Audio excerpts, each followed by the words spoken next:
Don't start with that shit already. Everybody's got something to say. Oh, the show was good, except for hearing Max hack and cough and clear his throat the whole time. That's the ones you don't mute. Indeed. Hey, before we start the show, I just want to read notes that we'd sent each other from November of 2022 about what we wanted our mining show to look like, and see if we've met the standard that we set for ourselves. Yeah. I wrote to you, I said, not. I'm thinking short, a hard hour cap. Okay. Witty, quick, and punchy. All right. I'm thinking about what worked with Pleb Minor Month and what didn't work. I really enjoyed the update show we had. I thought it was funny. I don't want to be a goofball the entire time.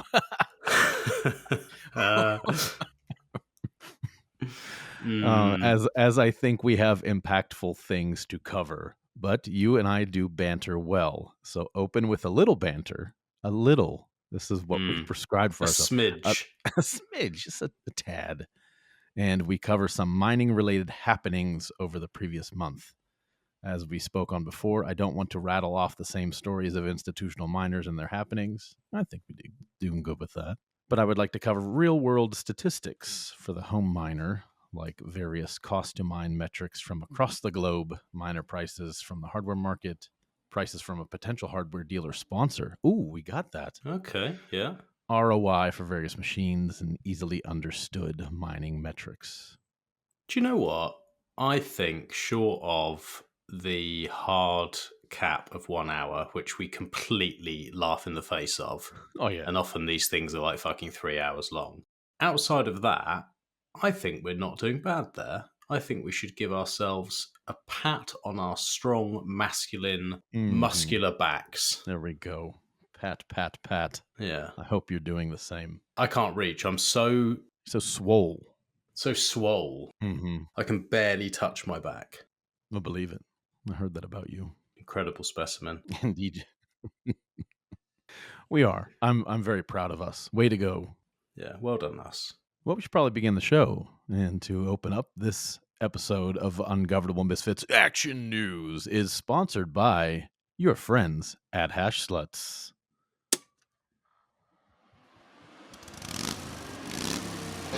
For your pleasure, Ungovernable Misfits presents the world's only Bitcoin mining heated strip club, Sluts Gentlemen's Club.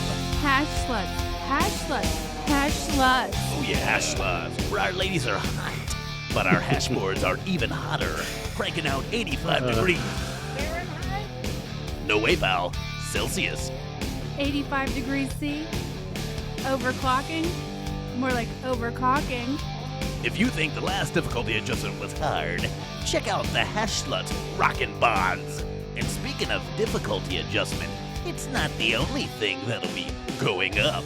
Going up? How about going down? Going down? Going down on our famous all-you-can-eat buffet, that is. Try out our signature nacho dish, guac and ASIC chips. How many can you fit on your board? You got some on your chin. Let me get that. Thanks, Tammy. We've got racks full of servers and girls with full racks. We'll keep you running at peak efficiency all night. So come on down to Sluts Gentlemen's Club, the only place where your layer 2 will make you want to layer 2. Sluts Gentlemen's Club. Open 24/7 because TikTok blocks don't stop, and neither do we. Thank you, Sluts, for sponsoring this episode of Ungovernable Misfits Action News. Who pays for that exactly from out of the Sluts budget? It's sort of like one of those meme coin things where you don't know where the money comes in and where it goes out exactly, because we own Sluts, but we're sponsoring ourselves. Yeah. I don't know. It's called an arm's length transaction. Either way, it's great to be sponsored by such an incredible place. Yeah. What a business. Indeed. Guac and ASIC chips. You don't eat the ASIC chips. You see the chips are just like cut out in a square as opposed to a triangle. Nice. And then you're supposed to, imagine that you're eating the ASIC chips. And you take one little chip by itself, just one Mhm. little chip, and then you made Yeah. a little bit axe with it, and you plug it in the corner. Yeah, that's essentially it. If you eat a whole bowl, it's like a real miner. If you just have one, it's Mm. a bit axe. Yeah. That's the sizes. They don't come in small, medium, and large. It's like bit axe Mm. size, or S21. Mm-hmm. What we should think of other menu items. Can't just sell. Well, it's a bar. It's a buffet. People don't All-you-can-eat really buffet. go there to eat. Don't they? Wednesday is wings night. I love wings. We don't really do enough wings here. Don't you? No, I imagine that's, well, not even imagine. I know it's more of an American thing. Like, you go and you get like a fuckload of wings. Like, we do it here, but it's just, there'll be like a couple of little wing places and they just charge such stupid money that you think, no, this is pointless. Like, there's a place called like Wingstop, and you'll get like, you'll be like, oh, you'll get 10 wings with whatever flavor and sauce and whatever. And they sound great or whatever, but it's like 18 quid for like 10 fucking wings. And I'm like, no. That just won't do. You need to have like a lot of wings. You need to be able to sit there with a whole like bucket of wings. Yeah, bucket of wings. Well, don't you worry. You come over to Hashrate, 10-cent wing night on Wednesdays. Oh, amazing. Up on this episode of Ungovernable Misfits Action News, you can ask me about the Pleb minor fishing trip. We'll talk about it. We'll go over some statistics. Jack Dorsey is a globalist rat. Stop cucking for him. He's a piece of shit. You saying that to me or listeners? Yes, I'm saying it to everybody, but you can listen. Well, hey, listen, mate. Take my advice. No. You don't understand because he's Satoshi apparently. So yeah. Listen, he could be. He wears the shirt. He does everywhere. He does all the things that Satoshi would have done, really for freedom and freedom of speech and that. So, yeah. Okay. Well, we'll see. I've seen some of the Satoshi stuff over the past couple weeks, and it was interesting that I was working on this anyhow. And as I'm reading through some of the, I know. I thought every time I saw it, I'm thinking, oh, fuck these motherfuckers up. We're doing our own investigative journalism here at Ungovernable Misfits, non-credentialed. If we do a good enough job, will we get credentials? No. We can never be. No, it's not about merit. It's about checking the boxes of the system. So if we haven't attended a collegiate level journalism program, then we're nothing. Not even if you're like good mates with like someone like Greaser, you still can't sort of okay. No, yeah. Unfortunately, even though he's credentialed, I don't think he can just will it upon somebody else. Okay. Unfortunately. Speaking of Richard Greaser, we'll read an article from him from the Bitcoin Bugle. We'll go over Bassload's most recent Substack, his info yos. Question for everybody. We can just answer it right now instead of going over in the section part of the show. The Pleb Miner in the Wild segment. We only did a few of them, and we didn't keep doing them because they were so long in the tooth. Because I can't stop talking to these people. They're very interesting. But if we were to get a few of our buddies just to do like 15-minute hard segments that we can review in the show or maybe post separately, would that be something that you're interested in? We're looking for feedback on that. Yeah, let us know. 15-minute hard stop timer. If the buzzer goes off, they're cut mid-flow. There's no extension on it. And then we can cover a little bit more in these shows what was discussed. I think it'd be good. I think, like you say, it was just hard because we were trying to do them short and they'd then run like an hour and a half, and then it's like its own pod. And then they were its own pod, yeah. Yeah, that was an issue. But I think 15 minutes, there's so many people out there with interesting builds and doing cool stuff, and they're not getting covered for a variety of different reasons. And I think it'd be cool that we do that. That's where we started. Take it back to the streets. Back to the streets. Yeah, they're not covered because they're not shameless self-promoters. The people you hear from in this space are shameless self-promoters, and I happen to know a fuck ton of people that don't talk about what they do. And what they do is actually cool. Yeah. They're busy building cool stuff, not talking about stuff that isn't cool. That's the difference. Yeah. That's where the time is spent. I think if we can let people know what's possible, shine a bit of a light on it, and It's almost like a counterculture to the bullshit that you sort of see everywhere else. I think it's important. Yeah, or you know, I don't mind seeing the other stuff. I mean, listen, if you're good at writing guides and getting yourself out there, then great for you. God bless you. But some people just build the stuff and then don't talk about it. It's like they just do. Well, let us know. We'll be able to understand a lot better if they're big boosts as well. If you let us know with a big boost, we'll be like, we really understand really get your it, needs. Yeah, we understand your needs and your wants and your desires. Oh my. Oh, yeah. Hot. To finish up the show, we'll read some words of encouragement from a Pleb Minor guy we know named Joe Lively of Abundant Minds. He wrote something in the Pleb Minor chat that I just thought was really nice. And I said, can I read that on the show? And he said, sure. And we'll finish off with my final thoughts. Ayn Rand's objectivism versus social justice phony altruism.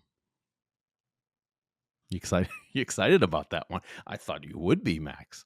She's a gangster. She's a total gangster, blowing smoke up in your face. Yeah, I'd have loved to have met her and be in like an uncomfortably small room and her blow cigarette smoke into my face while just dumping knowledge on me. That's not all she'd be dumping on you. I don't know whether that's really what I want out of it.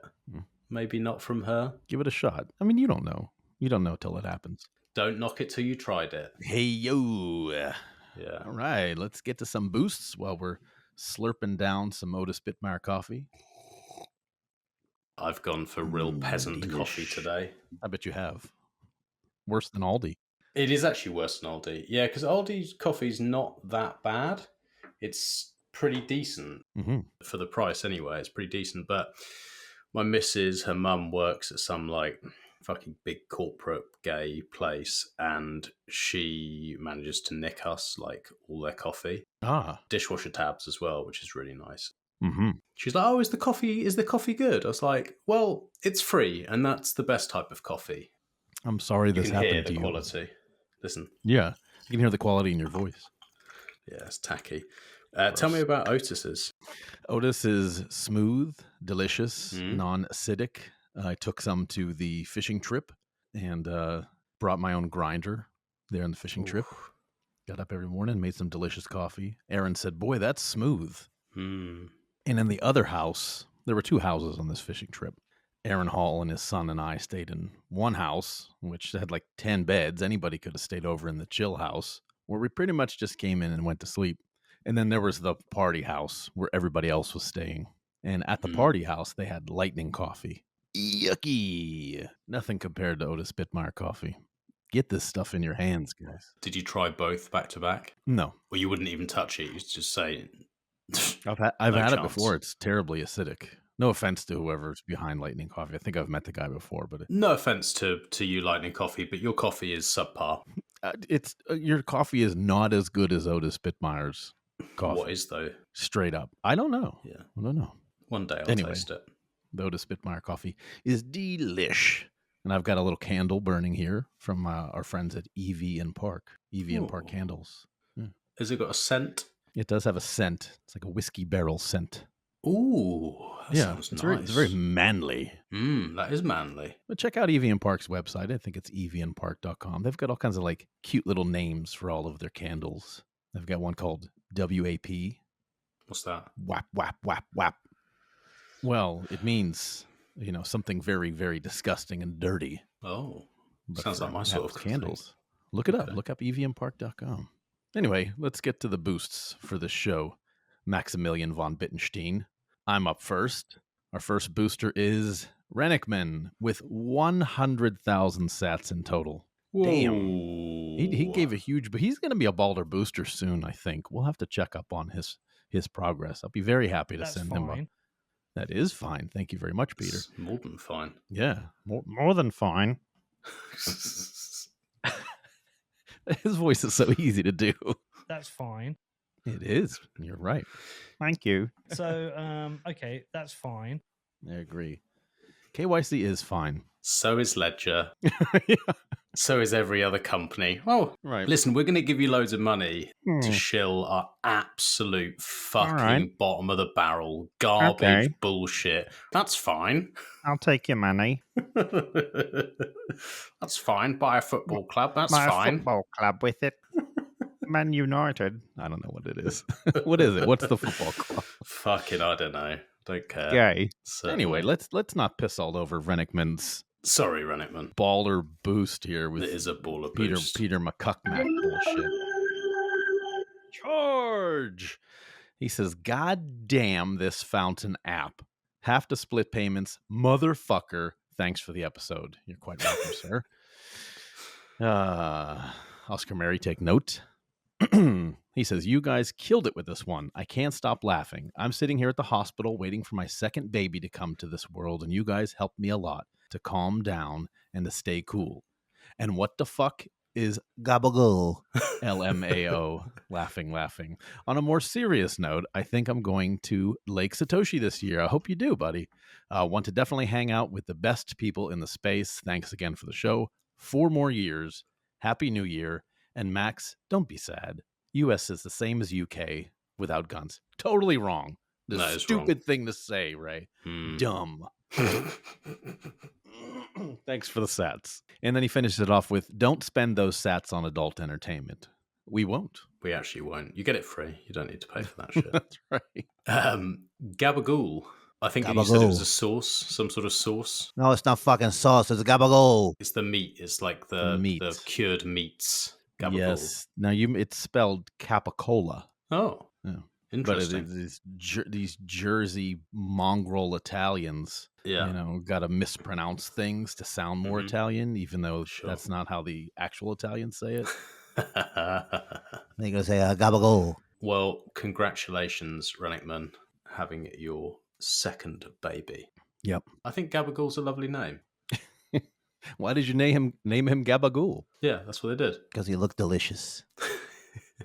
Ray posted up pictures of the hospital and his new son, and just looks like a wonderful, beautiful family. Man, I tell you, that was the best boost. I mean, he could have boosted it with one sat, just to know that we were there with him in the hospital, acting like goofballs, doing our show, and gave him a laugh or two, take his mind off the stress. That's cool. We touched someone's life there. Makes it all worth it. It's nice, isn't it? Take a second to think about it. You're like, that's really nice. So thank you for the message, mate. Bugle News. Great show, as always. Awesome Wayne Kerr debut. Yeah, good article by Wayne Kerr. Rod Palmer from the Bitcoin Bugle. Did Wayne Kerr imply Sailor is gay? I believe so. Yeah, he certainly is. He's got to be gay, hasn't he? Yeah, I think so. Do you know what, though? I think that he is more of a giver. I'll give him that. He's at least a top. Yeah. Because there are so many little faggy type fucks in Bitcoin. Desperate, aren't they? Man, oh day. He walks into one of these conferences with like 150 security guards all ready with lube, and there's people just fucking waiting. Oh, sailor. God, dang, Max. Is it not? I guess I'll take that one. That one looks good. That one looks thermodynamically secure. That's his way of saying he's hot. Fundamentals says Action News is the greatest news team money can't buy. Also, best theme song in the podcast. Thank you, mate. Thanks, buddy. Yeah, appreciate it. We can be bought, though. We can be. Yeah, I guess we can be. Everyone has a price. It doesn't have to be money. Up next is our man, Pies at a Pleb. Hey, chingity-ching. Rip through 'em. Good morning, you wild motherfucking ungovernable misfits. Let's fucking go. Cheers. Mushroom, strong arm. US is number 1. UK, Britain, this shit, as we know. And he says, I would be honored to have a few of my goons run security for you, though. I can spot a troublemaker from a mile away. Bro, I used to move hella coke at strip clubs back in the day. That was my bread and butter. I paid the price for my crimes when I did my prison bid for getting popped at one. I even was given an apartment above one by the owner, so I could have threesomes with strippers because I was the house dealer there. Specifically for that reason. Yes. The owner goes, right, Pies, this is what I need you to do, all right? I'm going to give you an apartment on the one condition that you have threesomes. Don't be fucking one girl. Don't be fucking 4. It's threesomes and threesomes only. Okay. Hey, no problem. Oh, what He a says, life.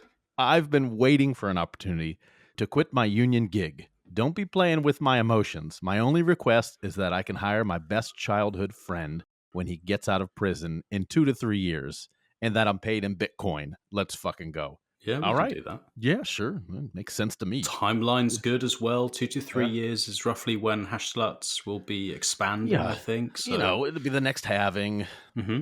Perfect. Sounds good. Yeah, let's do it. He also says New Jersey is the only Jersey that matters. Fuck that faggy British island. We survive on land of toxic sewage, way hotter than those cunty Brits. Fair. Man, dirty Jersey. A lot of good old school Italian spots in New York, New Jersey.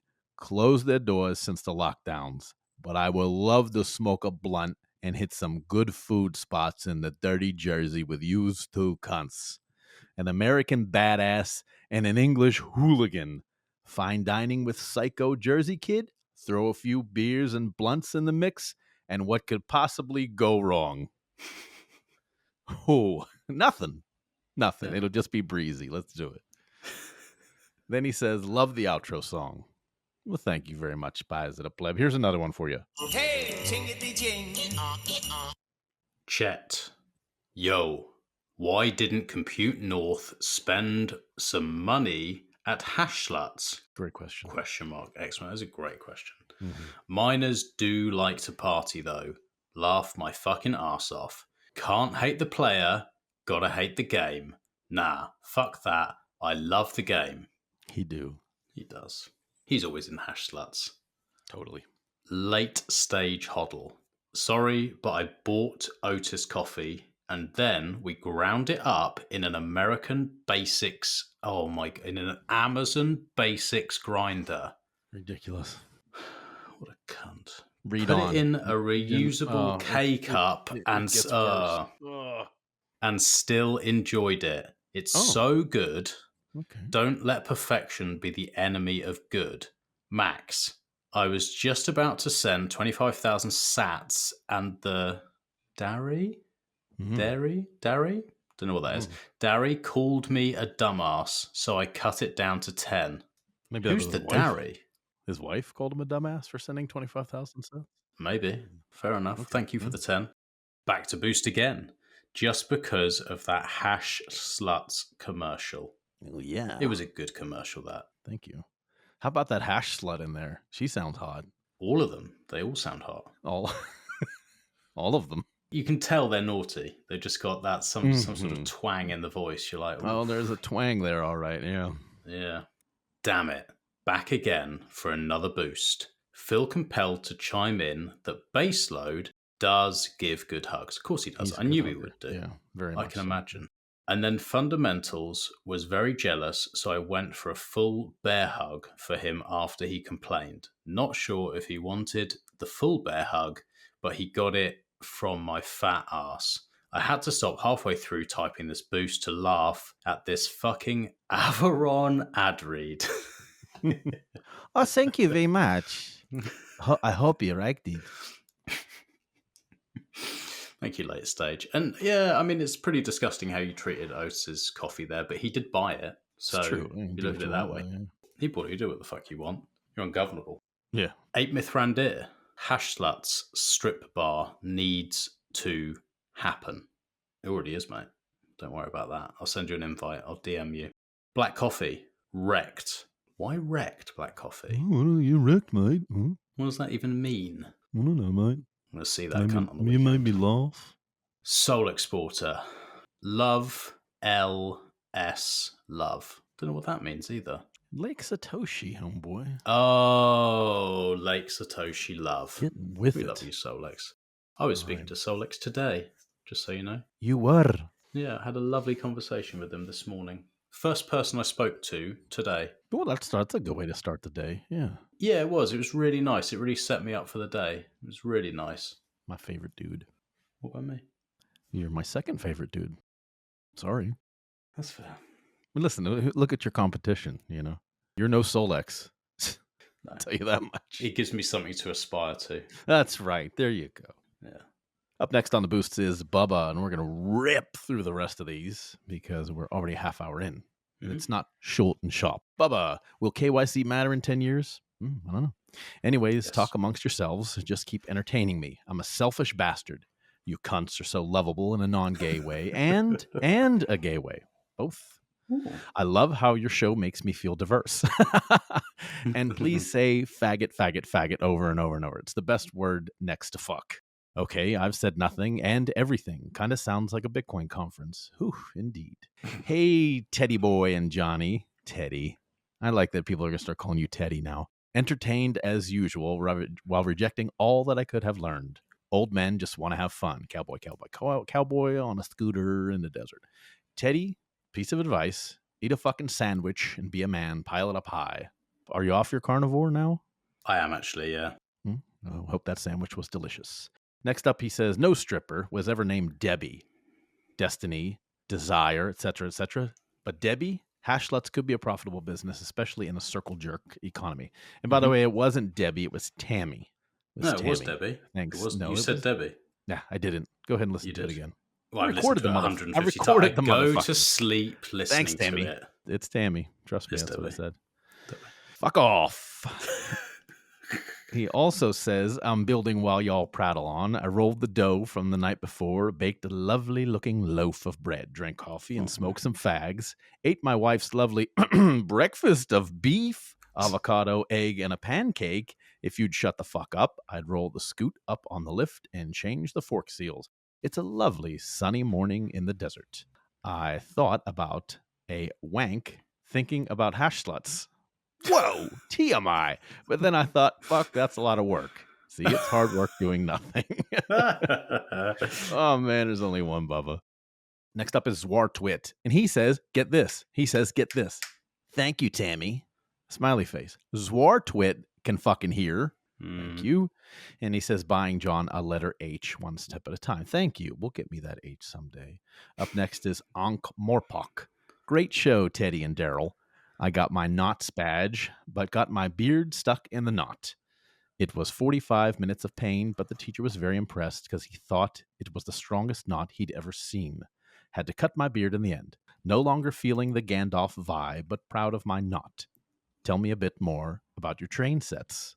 Well, maybe at Christmas time I'll tell you about my train sets. FOMO Chronic. This show is the tits. A-. Thank you, FOMO Chronic. Someday we'll get that A+. Believe in us.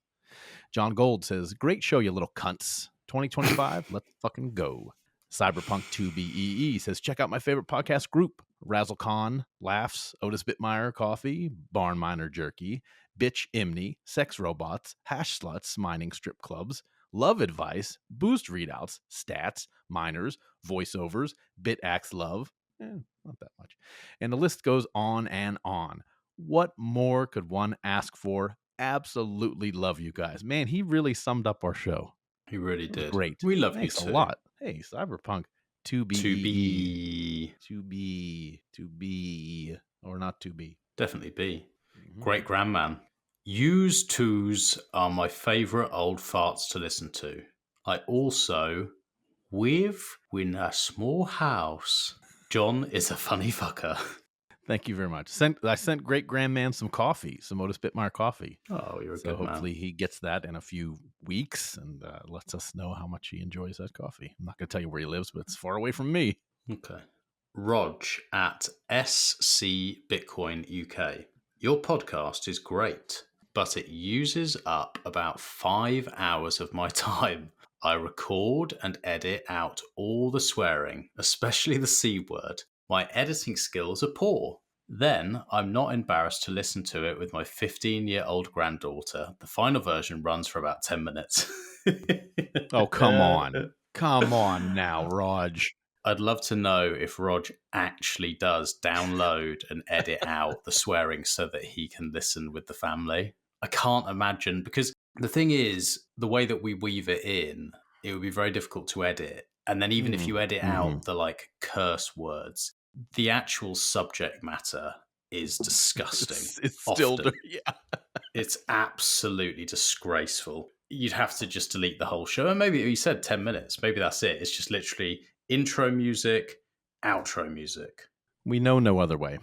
And We in won't this case, our change. intro music was the Sluts ad, so Oh, that's true. throw it all out. And I fucking hate you is the usual one. So even then. Right. Okay. Hashrate. Hashtag free samurai. And Very then well. a link. No, I no, assume. that's back to the episode. What? Motherfuck, come on. All Come on, I right, made a all right. mistake. Made a mistake. I Okay, knew it. I get this on the edge of my seat. I bet you he's gonna fucking read HTTPS : Oh, I You're the one guarantee reading you. it. I thought it might be a link to that Free Samurai. It's not. pod. For some reason, these keep coming up. Like if you do it on Noster, it Yeah. tags back to the show. So I had to erase all that stuff. Okay. All right. Well, yeah, I agree. Hashtag Free Samurai.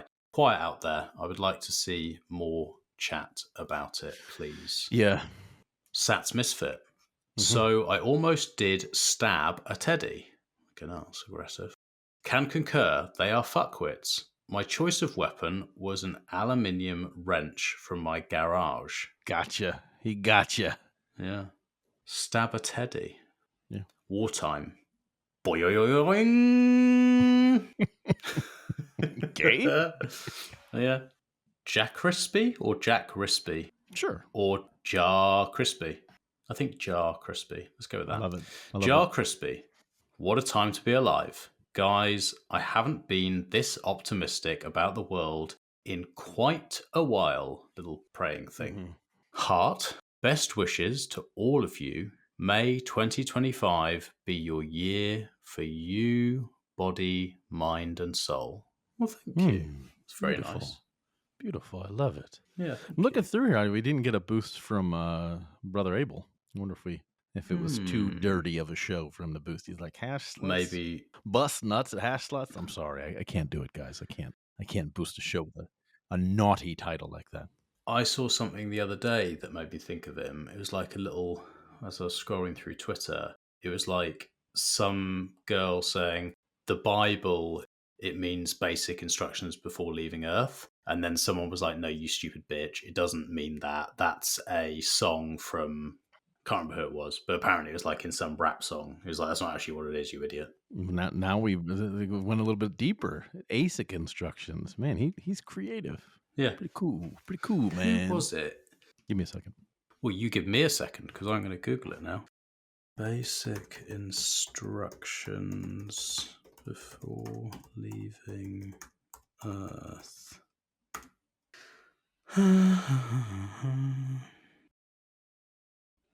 Aragabago. It was Wu-Tang. Wu-Tang! Yeah. Basic instructions before leaving Earth. Thank you, Wu. Appreciate them, boys. Well, speaking of appreciation, appreciate all of our boosters, our value for value podcasting 2.0 supporters. What a great community. A great community, not unlike the Lake Satoshi Bitcoin Beach Retreat crew.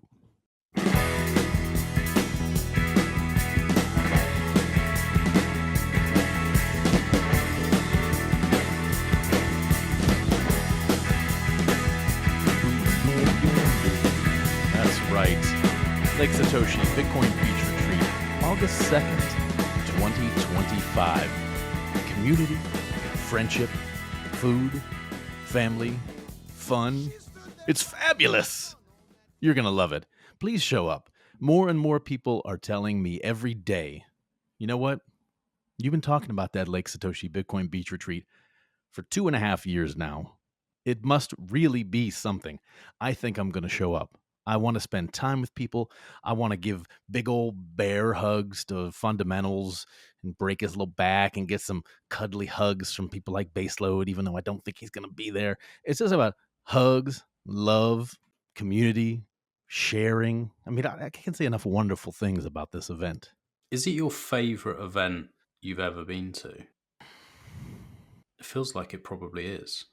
Well, you know, it's up there. I've lived a long life. Lots of different experiences. Mm-hmm. But it's certainly up there. Yes, that's right. I wouldn't call it my favorite. Mhm. But then again, like, the kids ask me, "Oh, are you excited about your fishing trip?" And I go, "Yeah." "You're not excited about anything." We'll be going on vacation. "You excited to go on vacation?" Yeah, I'm looking forward to it. Yeah. I just don't get excited Mhm. about anything anymore. Quite flat. Yeah.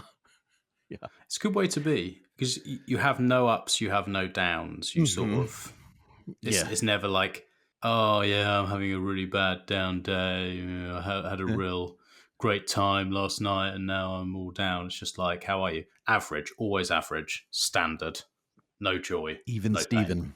Yeah, Mm-hmm. good. That's the way I like it. And you'll like it too. August 2nd, 2025, Langsburg, Michigan. So if you're flying in, I think probably the best thing to do would be to fly into Detroit. That's the largest airport there. And drive on over. Maybe take you like an hour from Detroit, maybe less. Oh, that's easy. If you rent a car, yeah, not a big deal. Not a big deal at all. I'll be driving. I think it takes us about 5 hours to get there. Bubba will be driving his motorcycle from Arizona. So if Bubba, an old, crusty, broken down old man, can drive a motorcycle from Arizona to Michigan, I think you can hop in your car and get there in a couple hours. Not a big deal. Is it a little Sportster he's got? No. No? I thought it was. It's a hardtail Springer. I don't know what was modded on it. I don't think it was a Sportster. Okay. It's not built like a Sportster now. No, it looks like a Springer, but I guess his back is getting used to it. That's tough. So anyway, if this broken down old man can ride a motorcycle with no rear suspension, the only suspension on the back of that fucking thing is the springs on the seat, you can get in your car. Oh, my wife doesn't want to. She doesn't like Bitcoin. This is not a fucking Bitcoin conference. Mm-hmm. Your wife doesn't want to hear about all this bullshit because you're talking about it all the time at home. Okay, great. Go sit her ass on the beach there and get a suntan. Go swim in the water. Go paddle boarding. Hop up on a jet ski. Grill some hot dogs. Whatever. It's a camping beach vacation with really cool people. Recently, Otis and Fundamentals was talking to them about coffee or doing something with the Mesh economy, Meshtadel marketplace thing. And Otis is a Lake Satoshi guy, like an OG Lake Satoshi guy, and was talking about, man, it'd be nice to like set up a tent there and just be like a coffee house there at Lake Satoshi. Maybe play a little bit of music, have a guitar there, drink some coffee, just a coffee house type vibe. Sounds pleasant. Why don't we extend that along, like have another tent over there for shops? So Carl can sell his wares, other people can sell some things. Jackie's got like 3D printed stuff that he sells. Like this is a little marketplace up there. So I haven't yet, but we're going to talk to the Lake Satoshi crew and see what we can't set up to have a little coffee shop for those guys. But that's the cool thing about it. It isn't like, oh, I want to set up a coffee shop. Okay, that'll be $15,000 for your little coffee shop table. Yeah, literally. Just show up. Do it. Bitcoin Magazine reached out to me for that. Yeah, we love what you're doing. Yeah, maybe you can have like a little stand for fucking like $30,000. Eat shit. Do you have any fucking idea how many hoodies we'd have to sell for that? Fucking hell. Ridiculous. Well, you make the money back, no problem. But it's about awareness. People will be aware of ungovernable. Aware that you're a fucking idiot. Yeah, because you spent 30 grand on a booth. Don't spend 30 grand. Spend $21. Yeah. Come to Lake Satoshi. Set up a tent. Set up a table somewhere. It doesn't matter. You got free reign to do whatever the hell you like. Attend the meetings about Bitcoin. Talk to people about Bitcoin. Don't talk to people about Bitcoin. Talk about hot dogs. I don't know. Whatever the fuck you want. Do whatever you want. That's right. Right now, we're going to do whatever we want. And what I want to do next is get on to our statistics segment.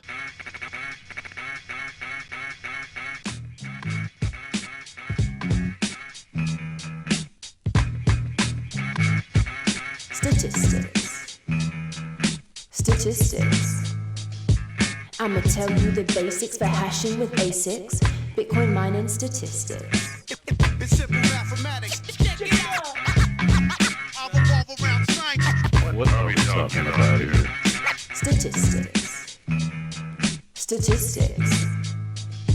I'ma tell you the basics for hashing with ASICs, Bitcoin mining statistics. It's simple mathematics. Check it out. I'll revolve around science. What are we talking about here? Statistics. Statistics, still brought to you by the LINCOIN mining platform. LINCOIN, device management, reboot, adjust power, monitor temperature, sitemap, PDU management, PLC management, Rails automation, batch troubleshoot, inventory management, profit and loss statements, not to mention the functions that Load performs, real-time energy pricing, demand response, and energy cost management. Schedule a consultation with them. Contact them at LINCOIN Mining on the Twitters. Hit up Nima Amir, Nimzil, or Mehdi Nasseri, Medinaseri, to learn more about their ASIC, energy, and energy plus energy trading packages, bundle, and save. That was a quick one.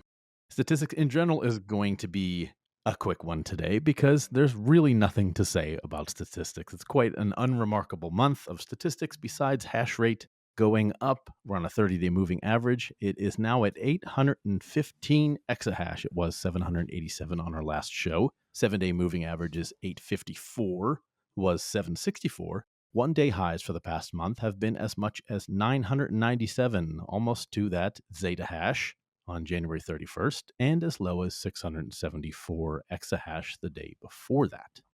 Interesting to get that 1-day spike like that. I'll never quite understand how this is all counted up. It's kind of confusing. Mining pools of note, their hash rate. Foundry, 233. That's actually down from 277. Well, the decentralization bros are really making a hit in Foundry. They've convinced, 44 exahash worth of mining to leave and put their hash rate towards Bitaxes, I guess. Antpool alone is 148 exahash, but with its proxies added, being this time Binance, Rawpool, and Cloverpool. Antpool's actually more near 216 exahash, still behind Foundry. Via BTC, 118, F2, 86. Marathon stayed at 53, just the exact same hash rate they had before. So no upgrades for them. SBI Crypto is down to 7.92. Ocean's hash rate took a little bit of a dip recently, 3.14 exahash. And our friends at LINCOIN, which I have been mining with for many years now, is at 2.31 exahash. Hash value, it's gone down again, as it pretty much will forever. You're running 1 petahash worth of machines, you're only going to get 55,643 sats per day. That's right, Rennickman, you would have to mine with a petahash for 2 days in order to boost our show 100,000 sats. So that just goes to show you how meaningful and impactful the boosts are when you get them from pleb miners who have put a lot of work in to get those sats. A lot of proof of work. Yeah. Okay. You wanted more. Yeah. I don't want more, but just I thought maybe give me as much as you want to give, pal. Okay. It was just a quickie. Oh, I like that. Go to sleep now. Hash price hit $61, but has been more in the $53 to $54 region for the past 10 days or so, and that's where we are right now. Network difficulty is at 114 trillion. That means it's 114 trillion times harder to find a block than it was when Bitcoin was first created, when we had a difficulty of 1. Transaction fees as a percentage of block reward, ratchet, bougie, nasty. The highest was January 19th at 1.37%, and now they are as low as they've been in the past year at 0.39%. Ain't nobody paying to exchange this Bitcoin stuff from one wallet address to another. You don't got to pay for it. It's fucking free. Mm-hmm. Don't worry about it. Fee market. Fuck your fee market. Get the fuck out of here. Get the fuck out of here. We're not altruistic here as Bitcoin miners. We want the money. Give me your money. I want all of it. You're going to pay me all kinds of money to do your mining for you. Give me more. Give me more fees. Yum, yum, yum, yum, yum. That's a new one. I'm just so hungry for your fees. Squirt it all over me. Oh, yeah. 0.37%? I'm not giving it up for that little baby. I want 4, 5, 15, 20%. Oh, yeah. Vile. Totally vile. And now up next on Ungovernable Misfits Action News, we have the part of the show that is actually Action News. This is Ungovernable Misfits Action News, your trusted source for news in the Bitcoin mining scene.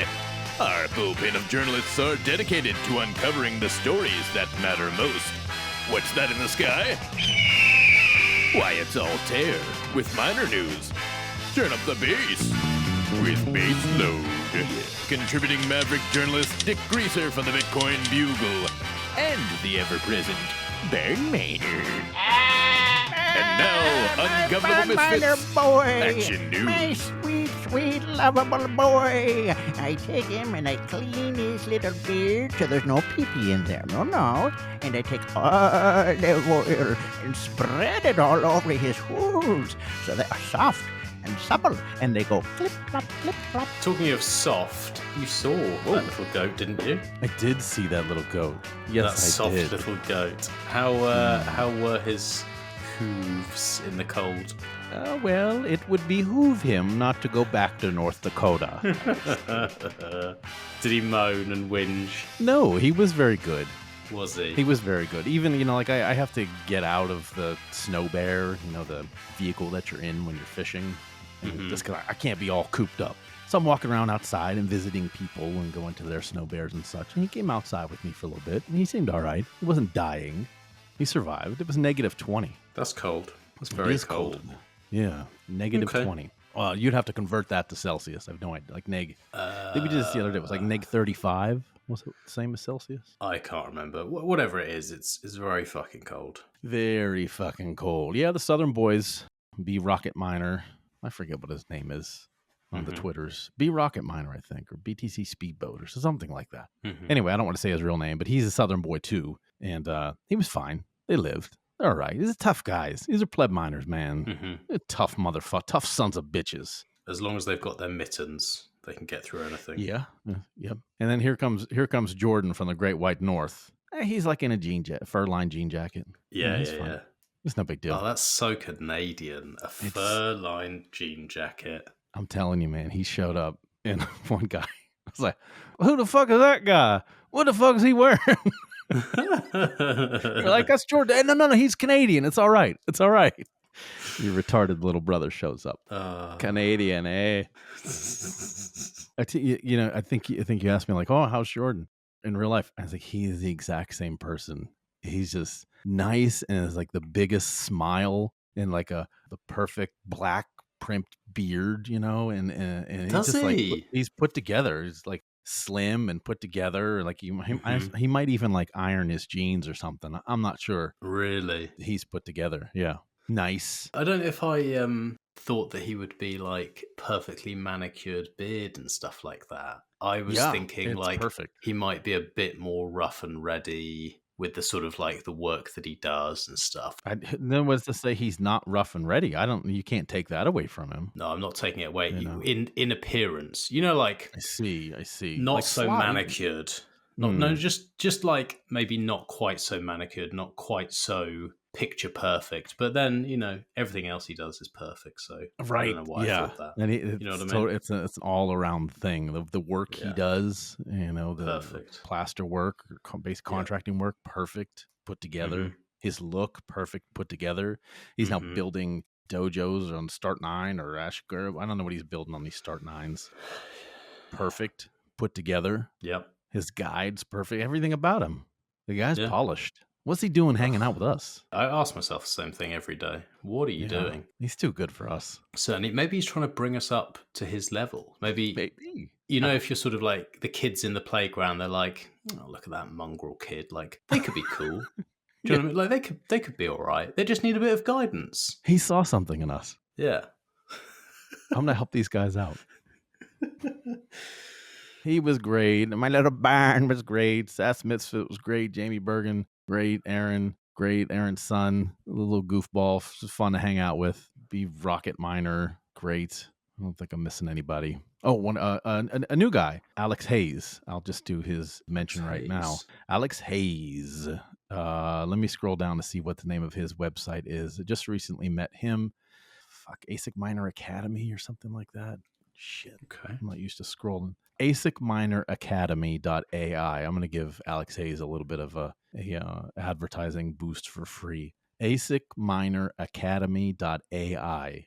They do repair and mining operations training, improve your in-house operations. If you have a mid to large scale mine and you're sick of stacking all your machines up on a pallet to send away to be thrown away or not repaired on warranty and sent back and all this fucking rigmarole, why don't you just train your staff to repair some machines there? Well, Alex Hayes and ASICMinorAcademy.ai can come over and teach your guys how to do some basic repairs on machines or even go further. So met him, really, really nice guy, super, super cool dude. Got 5 kids, homeschools them all. You know, it's like he and his wife, they're hustling. So if you think you could use something like that, please contact Alex Hayes at ASICMinorAcademy.ai. Good dude. Did you catch any fish on this fishing trip? Or was it mainly just drinking and chat? Yeah, I mean, not a lot of drinking. Not at least in the Snow Bear. Because then you got to pee you got to go out in negative 20-degree weather and pee. Yeah, you don't want to be doing that. No, we did not catch a lot of fish. Not like last year. We caught 100 and something fish. This year, I think we caught like 30, which seems like a lot, but it's not. I mean, these fish are little. They're perch. But it's about the camaraderie. It was good. We found out the last day why the fish weren't biting, because somebody dropped their phone in the water and it went down to the bottom of the lake. You know, you're drilling a 3-foot hole in ice. And so if you drop your phone down there, you're not getting the phone back. It's gone. Yeah. Yeah. But one of the guys had a camera. So he shoved the camera down in the hole to the bottom of the lake and you could see the phone, but you could also see a whole sea of freshwater shrimp down at the bottom. So the fish were just totally full of shrimp. They had zero interest in our stupid little minnows. They would come up. You could see it on the radar. They would come up, sniff at you a little bit, maybe a little tiny nibble. I'm done. There was no motivation to really bite. And you wouldn't catch the shrimp? No, they're extremely small. Oh, okay. It's not like prawns. No shrimp catching on a hook. No, I mean, when you're gutting the fish, these things are like puking out shrimp. That's how much fucking shrimp they've eaten. So it's on the table when you're filleting the fish, and they're just little tiny shrimps, like I don't know, like a pinhead. Okay. So you could see the phone, but you couldn't get it. You could have done a good game, like, you know, those arcade games where you have like the grabber, you know, like the arm that comes down. It could have been good. It could have been good. We had to move, like, go outside and drill more holes to get directly on it, you know, because when it floated down, it shifted a few feet. It was about the worst scenario that could have possibly happened to the guy who dropped his phone, you know, for the slow motion. No. So there's just like one hole in the ice. And he somehow bang. Yes. Yeah. Oof. And then me and Jamie Bergen were in the Snow Bear together, and this guy comes up and said, "Well, drop my fucking phone on the ice." And then he leaves, and we're like, "Fuck, that sucks, fuck, dude." And I had my phone in my bibs, and I just kept like holding on to it the whole time. Now I have my phone in my bibs like that all winter long, working. It's never fallen out, but that would be my luck. The one time I would lean over in just the right way and fucking fall out. Was it by chance Barnliner? Because I worry about him operating a phone with hooves. He hasn't got the dexterity to hold a phone to start with, and then he's got olive oil all over them. It's slippery. It wasn't him. No, it wasn't Barnliner. Impressive. He's a responsible boy. He's a good boy. He's my good boy. I love him. He was able to bring up some barn jerky. Oh, and we used Canadian friend as a Meshtadel mule to smuggle meat across the border. Nice. How fucking ungovernable is that? That's good. Meshtadel mule. We'll talk more about the Meshtadel mule concept on our next episode of PMM. Yeah. Mesh economies. Circular pleb economies. Oh my god. What the fuck? Can you hear that? Matter? No. My phone is now talking to my headset, which it's never done before because Jordan is calling me. Oh boy. This is the third recording in a row, right? I'm going to turn my phone off. Third record. Oh, it's because I've now got Signal on my laptop. I didn't used to. Let me get rid of that. Let me close it down. I'm going to write to him now. Middle of recording. Mid-record with John. What we a Canadian are gonna do. currently calling you a Canadian cunt. I didn't say that. No, but that's not true. You lied to him. Quit Signal. No, he can't call me. No, he is one because, right, last 3 recordings. Right. So I was recording with Suspenser, middle of recording, messaging me. Where is it? I need the recording. I need the recording. Like getting all arsey with me. I'm like, I'm in the middle of fucking recording, mate. He's never been assy with anyone in his life. In a liar. Middle of recording, right? Next recording with Q. I'm getting messages, just GIFs of someone throwing their arms up and huffing, like, ha, ha, like that. Like, I haven't got the fucking thing yet. I'm supposed to have it. I haven't got it yet. Again, mid-recording. And now, strike 3, recording with you, fucking interrupting. Unbelievable. Because now I know what he looks like. I can see that beautiful smiling face and the perfectly manicured beard, and he just wants to know what's up. He's just trying to get work done. Yeah, that's true. He's just sent me a laughing, smiling emoji in response to my message. Not everybody is a miserable British bastard like you are. That's true. That's true. Right? Just don't put that upon him. He's a happy Canadian. Okay. No, he's not saucy. Sassy. He is sassy. I like that about him. You know what we're doing here on Ungovernable Misfits is now we're doing our own investigative journalism. Mm-hmm. I'm not credentialed and never will be, but I can look at a spreadsheet and I can tell you that Jack Dorsey is a social justice warrior cunt. Hey, I wanted a BitKey sponsorship. Don't fucking... You put a spanner in the works there, you can't. Well, they only gave him $1 million, so I don't think they have enough to give to you. Okay. So far, Jack Dorsey's Start Small LLC has funded social justice organizations, COVID relief organizations, child trafficking organizations, but also open source and Bitcoin development for the tune of $634,681,561 Sats. American dollars, not loonies, not pounds, not sats, $1 million. Wow. Yeah. And now he's given a lot to the Bitcoin Legal Defense Fund, $1.5 million, $1 million to Brink to strengthen the Bitcoin developer community. $10 million to OpenSats, and OpenSats goes and spreads their money around everywhere. Mm-hmm. Even gave a little bit of money to other sort of plebby kinds of things. Tor Project gets $1 million. Well, the Noster thing got $5.5 million. That's a big chunk of change. Yeah, he loves the Noster, doesn't he? Does love the Nosters, yeah. Mm. Signal got $1 million from him. Mastodon, everybody was hot on that Mastodon for about 5 minutes. Mm-hmm. That got $500,000, and Proton got $1 million. So he spreads it around. What are we looking at here? 10 million OpenSats, a 12.5 million, 13. About 20 million. Another 5.5, another $20 million. Yeah. Mm-hmm. Yeah, that's cool. He also led the funding of Ocean, the Mummelin Group, to the tune of $6.2 million.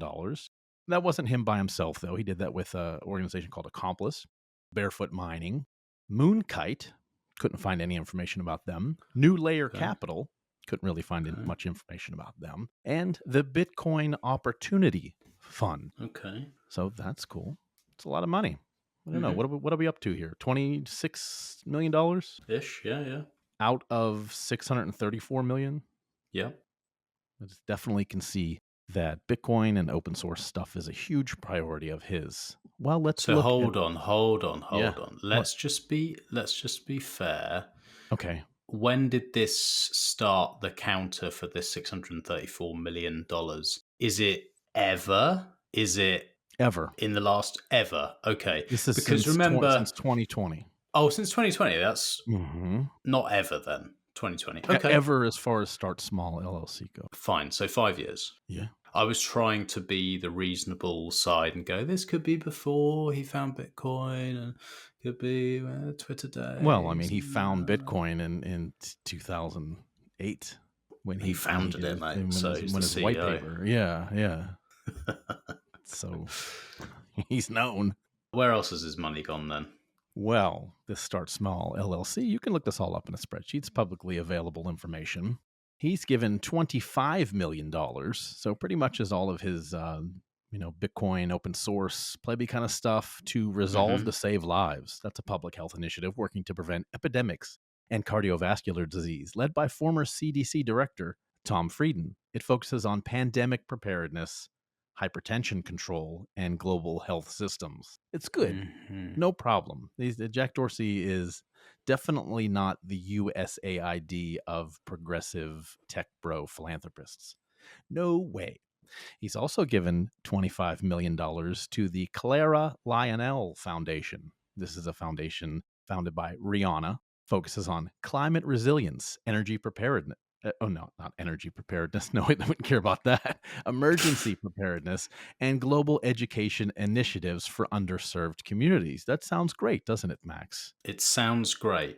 I like Rihanna. Oh, she's wonderful. She's not a demon-possessed creature whatsoever. I mean, she is wonderful and sweet. And, look at last year's Super Bowl performance. I look at her and I say, I want my children to emulate that woman. I think she's fantastic. Well, let's go a little bit deeper into these donations by the Clara Lionel Foundation. Sounds pretty good. You got investment in climate justice initiatives in the U.S. and Caribbean. Well, who could argue with that? You're going to hear some Q&A type clicking as I go through this spreadsheet. So I hope that's okay. You should be that's quite acceptable. Used to it. Actually, I haven't heard a lot of clicking from Q&A. I think all of our poking at him about the clicking, he's finally gotten himself something a little bit more quiet. How about the Black Feminist Fund? That's related to the Clara Lionel Foundation. It's serving as the first global hub for Black feminist philanthropy, led by activists from across Africa and the Caribbean diaspora.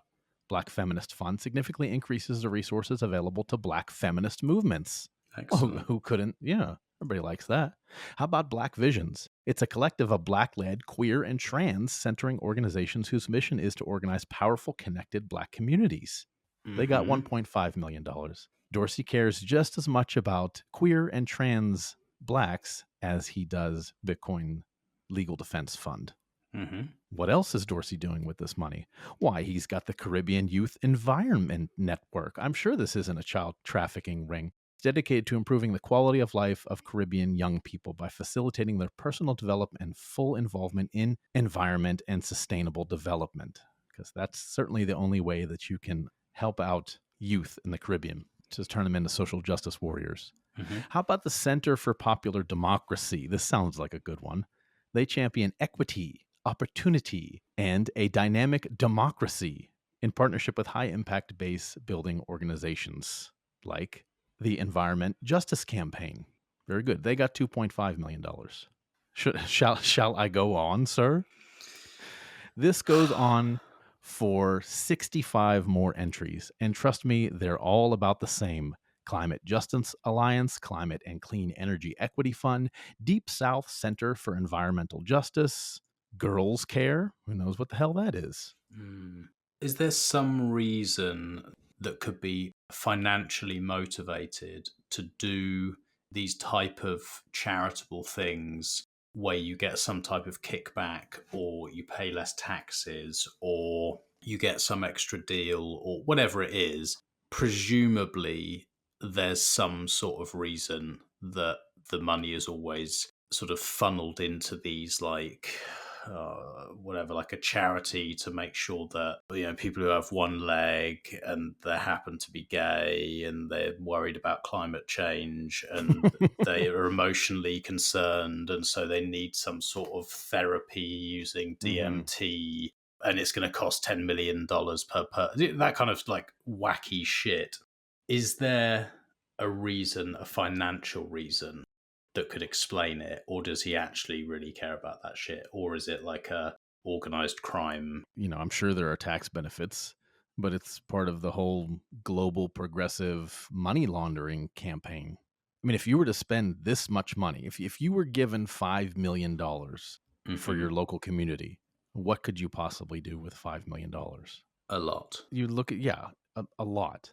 And some of these are going to small Caribbean islands that don't seem to be any better off. For Mhm. instance, if you start, I don't know if you've dug deep into this USAID thing that I've heard a lot about Elon it. Musk is. No, yeah, you're hearing a lot about it, and then when you dive into it, you think, man, they gave $55 million to this or that.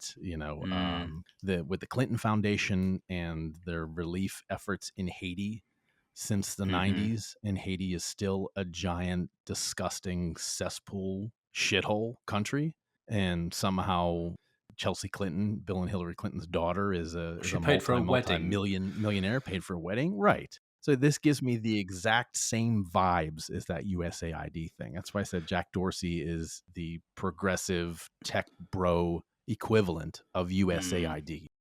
I get you. That's fair. What we're saying is the money could be much better spent, obviously, and that most of these organizations are almost certainly schemes to look like you're doing something useful, but actually enriching people who shouldn't be enriched and paying for $5 million weddings and all sorts of nefarious bullshit. It's a celebrity circle jerk. So I'll go on here. We're done with the Rihanna stuff. That was a tune of $25 million distributed in 72 or 60 something different programs, like what I mentioned. Something to do with race, something to do with sexuality, social justice. If you can combine them all, that's perfection. Yeah. If you can get the combo, that's a kill shot. You've got every benefit you could possibly want. The World Central Kitchen got $15 million. This is founded by Chef Jose Andre. I guess maybe he's famous. And this nonprofit provides food relief in disaster zones. It was active in COVID-19 response. Did you get COVID-19 food? Oh, here we go. Haiti and Ukraine. Oh, boy. Interesting. The National Council for Incarcerated and Formerly Incarcerated Women and Girls got $10,000. Social Justice Group. $10 million. They got 10 mil, yeah. I've not even had 1 mil. What the fuck? Well, somebody look this up for me. I know you will. There's got to be some Dorsey cucks in here. They're going to be like, well, he's a really good guy. How much did the Bitcoin Legal Defense Fund give to p2prights.org? These are real people trying to empower Bitcoin users with privacy that are still being persecuted by the United States government. Did the Bitcoin Legal Defense Fund donate to p2prights.org, and how much? Maybe I can look it up in the start small. Please excuse the clicks.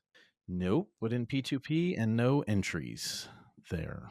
What about through OpenSats? Because he gave 10 million to OpenSats. Did they did, but it would be broken down. So like the Rihanna thing, that $25 million, that's broken down on all these smaller increments. It'll say like through Clara Lionel Foundation. So that would have said through Bitcoin Legal Defense Fund, through OpenSats. Possibly. So basically, out of the $634 million, it seems he's given fuck all to help free samurai. Yeah, I got 21.5. Ocean funding wasn't through Start Small LLC. So just the philanthropic things in Bitcoin and open source, to include Signal and Nostr and such, 21.5. Okay. He also donated $5 million to the Black Feminist Fund, $1 million to the LeBron James Family Foundation. Vital Strategies, Resolve to Save Lives, $38 million. The CORE, Community Organized Relief Effort, $30 million. That's another public health initiative under the Resolve to Save Lives, focusing on digital health solutions, epidemiological monitoring, and public health infrastructure. So when I was looking deeper into this in the COVID-19 response, there was a lot of money funneled to universal basic income, and there was a lot of money funneled into, what did they call it? Oh, contact tracing. Oh, yeah, that was good. These Jack Dorsey groups, so you're all about Bitcoin and open source and privacy, yet you funded a shitload of money towards contact tracing for COVID-19, a global surveillance network. Get the fuck out of here. Yeah, that is cunty. So this CORE, Community Organized Relief Effort, was founded by Sean Penn. I don't know if you're familiar with him. He's a B-list actor who happened to be married to Madonna and is a social justice warrior. So I wanted to make this comparison at the beginning. I was like, oh man, I really got to dig in and find some USAID funding overlapped with Jack Dorsey's Start Small LLC. And this was probably the best one I could find. So he gives $30 million to Sean Penn's organization. And Sean Penn was funded by USAID along with other celebrities to go over there and meet with Zelensky and do a photo op, and, you know, Ben Stiller and Cameron Diaz and Angelina Jolie. Yeah, they were paid to go there and sort of paid to like go. pose. Mm-hmm. Yeah. Amazing. With Zelensky. Give me more money. Give me money. I'm going to kill Russian. Going to kill Ukraine boys in meat grinder. Give me money. I need more for this war. Putin is bad. Give me more money. Beard. I want to kill Ukrainian or Russian boys. Give me money to do this. Take picture with me, Sean Penn. Come. Stand next to me, Ben Stiller. This is your hero, people. Please be aware. Please understand who these fucking people are. Jack Dorsey's not your fucking friend. He doesn't love Bitcoin and open source more than you do. He's just spreading it around. Where was he when the FBI and CIA and censorship groups in the country squashed the Hunter Biden laptop story, said it was Russian disinformation? Where was he when we all wanted to tell you how bad COVID-19 vaccines were? To tell everybody about the lie of COVID, the global organized lie of it? Where was he? Helping little retarded children somewhere. Mm-hmm. Yeah. He was too busy helping retarded, one-legged trans black children in the Caribbean. Helping them by walking past them with a big bag of money. He was helping them buy solar panels. Yeah. It's so tough with all this stuff because it's so confusing and runs so deep that you sort of look at it and you go, yeah, there's obviously some bullshit going on here, and there's definitely some money being funneled off, and there's this and there's that. You know, there's all this stuff going on, but it's like it's very hard to actually really pinpoint it down and be like, I know for a fact that you've paid this and that's gone directly to child trafficking, or that's gone to this thing that's particularly bad. We don't even have to infer the stuff. Just read parts of what I read. You can fill in the lines. Fill in the blanks, I mean. Read between the lines. Yeah. Get it. There ain't no saviors. It's our Big Key sponsorship gone, mate. Thanks for that. Oh, well, I'm not worried about it. Just saying, you guys put this fucking guy up on a pedestal. You'll take his money. You'll dance his dance. And you're worried about Bitmain and Antpool destroying Bitcoin? I mean, they just make gear and have a pool. This guy's a progressive social justice warrior handing money out for things you probably don't believe in. And he gave them a hell of a lot more money than he gave Bitcoin and open source. I think contact tracing was good. I mean, that was helpful. I want to know. Where you've been. Anyway, we'll talk more about the motivations of people who are in Bitcoin mining for altruistic reasons or self-serving objectivist reasons, like just making some money. But in the meantime, we've got a little bit more action news. And up next is Bitcoin Bassload's Info Yo. What's up, y'all? You folks don't know nothing about Bitcoin and energy. I mixed this a long time ago. I love it. I did too. I should have kept playing it. What's up, y'all? I don't know why it was so long. Look.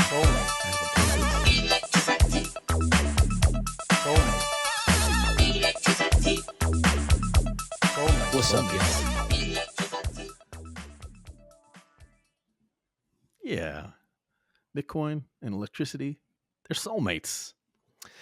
Reading from Bassload Substack, that's Bitcoin Bassload, Bassload. Don't forget how to spell Bassload. .substack.com. He starts out with a quote from Thomas Edison. Our greatest weakness lies in giving up. The most certain way to succeed is always to try just one more time. By Thomas Edison. And what Thomas Edison means by that is steal everyone's invention that works for you. That's what he means by just one more invention to steal. Bassload goes on. An extremely hot topic is the term reliability. Yeah, that's very important in electricity. You got to provide them electrons. You got to provide reliability and affordability. Reliability is defined by the Federal Energy Regulatory Commission as the provision of an adequate, secure, and stable flow of electricity as consumers may need it. Grid reliability is based on two key elements: reliable operation, the ability to withstand sudden electric systems disturbances that can lead to blackouts, and resource adequacy, the ability of the electric system to meet the energy needs of electric consumers, having sufficient generation to meet projected electric demand. He says a friend of his sent him an article titled "America's Electric Grid is at Risk, and we need coal to save it." Yeah, I can get behind that one. It goes on to say NERC, that's the North American Electric Reliability Corporation, believes that the grid is unreliable, and we are in a dangerous situation. The retirement of consistent electric generation is just terrible. We see time and time again when grids hit the fan and when volatile periods happen. Coal and natural gas come to the rescue because physics say when you burn something, that energy exchange actually happens. Imagine that. Burn wood, get heat. Burn coal, get BTUs. Amazing. It is amazing. What a concept. It turns out. Unfortunately, you cannot fully control what happens with renewables. As we always say, don't know when the wind's going to blow or the sun's going to shine. Bass says we all want stuff to work. He believes that all types of energy have a place in the game. Whether one works better than the other, the humans will need to come to a consensus, or eventually things will break. Let's remember it was exactly 4 years ago to the day that Winter Storm Uri sent a shockwave through the energy industry financially and physically. Another note here in his info, recently ERCOT released their updated capacity, demand, and reserves report. It says that interconnection queue in ERCOT has roughly 389,318 megawatts. Pretty much all wind, solar, and batteries. Now, the interconnection queue means it is ready to be connected up to the larger grid. And Bass thinks that this situation will correct itself, not by someone waving a magic wand. It will be smart folks that make the necessary changes to make the grid affordable and reliable. And I have to imagine that 389,000 megawatts being connected up to the grid is going to make it a lot more energy available, but you just won't know when. That much renewables gets connected up, I think it opens up the door for a lot more demand response type programs. If you would like to hear more about energy from Mr. Bassload, please come and see him at PubKey March 10th of this year. It'll be like a afternoon and evening type event, all things energy from Mr. Bassload. And I will be there. Bassload and I will be up on stage rapping about energy. So if you'd like him to address something specifically, just let us know. What a panel. Yeah, that'll be something. I would like to fly just for that. Would you? Yeah. Well, someday when you're rich, when Dorsey gives you a payout, come on, you'll Dorsey. be able to do stuff like that. You can be on every podcast. You can fly places. Yeah, well, 634 million. Yeah. And not even one has gone to us. That's when you know someone doesn't care about Bitcoin. You look at that and you go, you haven't given it to ungovernable misfits. You clearly don't care. I agree. Well, Max, you don't have to wait for Jack Dorsey to give you money. You can just get sats from Value for Value, time, talent, and treasure from the people that support the show.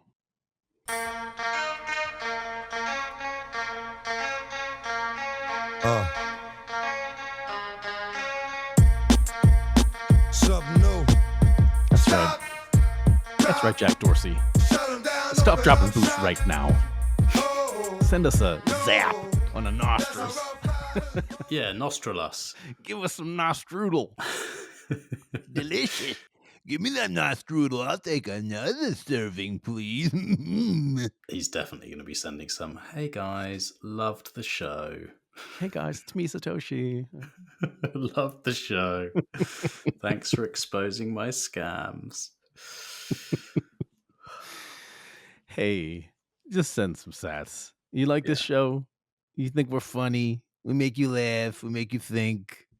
Look down at your phone right now. Press that boost button, whether you're listening on Fountain or all the other ones that I can never remember. Give me some of the other ones. You're better at this stuff. Actually, my brain's gone. Jordan's going to get so angry with this. Oh, he sure as fuck is. He's going to be... I had them on the tip of my tongue the other day because I was listing them off. And honestly, my brain is so... Chad Farrow's going to be really disappointed as well. Mm-hmm. Yeah, Chad Farrow's also going to be disappointed. He's going to be angry. Fuck. I can't even think of one. Oh, Breeze. Okay. Is there something about a radar or something like that? Oh, we're going to be in so much trouble. Should we Google it just so we sound less cunty? I don't know, but everybody's going to know we Googled it. Yeah, I know. But we're cunty. It's even more cunty. No, it's not, because at least we're trying. Unless you edit it out. You could trick them. I could trick them, but we're not here to trick people. We're not. Let's have a look. Podcasting 2.0 apps. Let's just see what comes up. Podbean. Oh, yeah. Podverse. I thought of one. Podverse, yeah. Yes. Well done. Pod News. I can't see any others. Fuck, he's going to be mad. Top 5 podcast apps. Oh, no, that's just podcast. No. Hey, you know what you should do? Is that when Jordan does the tweets for new episodes, it's like listen now or listen here. What's that link that he sends out? That's got all the pictures of everything on it. That's true. Yeah, it does. Oh, he's going to be so mad. Podcasting2.org. But he'll yell at us, but still smiling. Here we are. Look at this. Okay. True Fans, Podverse, Podcast Guru, Fountain, Curiocaster, Steno.fm, PodLP, Podfriend, Podcast Addict, Disctopia, Vudio, Digilore Breeze, Anytime Podcast Player, MetaMast, Castomatic, Pine Pods, Podstation, Antenna. No, hold on a minute. This is bullshit. I don't think AntennaPod has it. I don't think AntennaPod has the 2.0 thing. All right. You just stop while you're ahead. You named a lot of them. I named a lot. Sphinx Chat, that definitely was one. Apple Podcast, that's a lie. Obviously a lie. They don't do it. Sure. Yeah, Apple Podcast does do a lot of the podcasting 2.0 features. You just can't boost. You just can't boost. Maybe that's what I mean. Yeah. Okay. Sorry, Chad Farrow. Very well. I'm really sorry. Anyway, you could support us that way. Podcasting 2.0. Yes. Value for value. Or donate time, talent, and treasure if you'd like to write an article for the newly revamped Ungovernable Misfits website. Happy to have you aboard. Join us, won't you? If you'd like to make art for us, for our chapters, we'd be happy to take that. Or just, post up on the Nosters that you love Ungovernable Misfits. Or just tell someone. Just find someone that you really like and you say, I think you'd really like this show. It's one of my favorite shows. I'm going to share a link with you. Share it. That's helpful. Thank you, everybody. One of our longest time contributors to Ungovernable Misfits, our fellow traveler on the intellectual Silk Road, the Bitcoin Bugle. This is an article by Richard Greaser. It says Donald Trump announced Tuesday morning that once Canada's surrender to the United States is finalized, and it probably won't be long. We talked to Jordan about that while he was at the fishing trip. I think he's glad to be joining the United States. He would be appointing YouTuber Whistling Diesel Cody Detweiler as a regional governor until government elections could be reorganized in order to ensure the likes of Justin Trudeau would never get into power again. Canada will be so based. I know so many Canadians who are based, but unfortunately, they have had bad leadership, really bad leaders. It was so bad. It was like things would have been if Crooked Hillary had won in 2016. I couldn't have got that bad here if Kamala had won. But if we won big. Now we are going to win big in Canada, the president rambled. Experts have questioned the president's cognitive awareness due to the absence of his chief henchman's intelligence gathering platform. His absence has been causing general confusion amongst American citizens and government officials who are struggling to discern reality in a media environment that is reeling from losing their incomes to the pausing of USAID. Some claim that Trump is playing a game of 4D chess unlike ever before. His announcement of negotiations with Canada for their formal surrender, as well as his commitment towards making Whistlin' Diesel the governor, appear to be a move to crush the morale of the U.S. political class, currently bewailing constitutional overreach and arguing for citizen data privacy. With contentious confirmations of RFK Jr. and Tulsi Gabbard, Trump seems to be pushing the envelope significantly further with his appointment of Whistlin' Diesel. When the Bugle reached out for Whistlin' Diesel's comment, his team responded by stating that taxes will be slashed, gun laws will be eliminated, there will be tax credits for driving monster trucks or killdozers. Ooh. You'll be able to splash people on jet skis without getting arrested. And he will be redirecting government funds from the Eskimos to buying the citizens' Canada Alcolo. Alcolo is Whistlin' Diesel's brand of alcoholic drink that he sells and promotes. Donald Trump is currently eviscerating the Democrat Party, HR departments, and unelected bureaucracy. Whistlin' Diesel's appointment appears to be, to many, as only rubbing salt in their wounds. All parties across two sides of the political aisle likely agree that they cannot wait to see Elizabeth Warren go full Karen over this. Have you watched Whistlin' Diesel's videos? I have not. Well, they're pretty good. For some reason, everybody at the party house on the fishing trip was watching the Whistling Diesel video where he beats the shit out of a Tesla Cybertruck and a Ford F-250. Okay. And just like absolutely rips this Cybertruck apart. It's ridiculous. Blows it up, slams the doors, rips the batteries out of the thing, almost breaks his finger on the automatic closing door. He's wild. He's a wild man. Has it made you want to cancel your order? My order for a Cybertruck? Yeah. The fuck out of here. Sticking with my 250. Up next on Ungovernable Misfits Action News, we've got our friend Altair stopping by.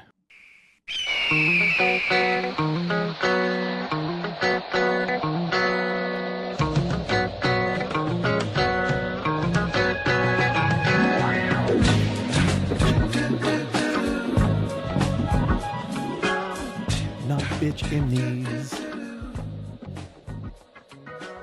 It's pronounced bit chimney. You can get yourself a bit chimney or a bitch chimney, whatever you like, at altairtech.io. The bit chimney is 120 to 240 volt plug and play, low noise. They go like this. Can you hear that? Max, can you hear me? Barely. It sounds quite nice. It is. It's like one of those noise machines that you put on when you go to bed. I have one of those. I do too. I have the crashing of waves is what I quite like. I got a whole fucking house full of them. What do you go for? Do you go for like the wind? Oh, okay. You go for S19s. You betcha, pal. Yeah, I'm not such a fan of that. It's really like the crashing of the waves that I particularly like. It's just nice. It's just, and what I do is I like get into bed and then I imagine myself lying by the water, going to sleep, and just like imagine I'm there and the waves are just lapping by my feet, and I'm just.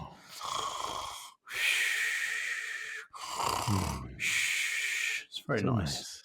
Yeah. Well, I prefer fans. Only fans. You know, in this house, you don't hear the ASIC fan whine. That's all silenced. It's more these 8-inch duct fans that you hear. So they have kind of like they're like a little lower. Nice. Lower. It's a nice hum in the house. And they've always said heartbeat of the home. If you would like a heartbeat in your home, I think the Bit Chimney is a good place to start. They've got two different versions. The K-Pro version, 750 watts, 31 terahash, 24 joules per terahash, or high power mode, 38 terahash, 25 joules per terahash. An S21 version that gets 18 joules per terahash, 750 watts gives you 42 terahash, and 1,000 watts gives you 55 terahash.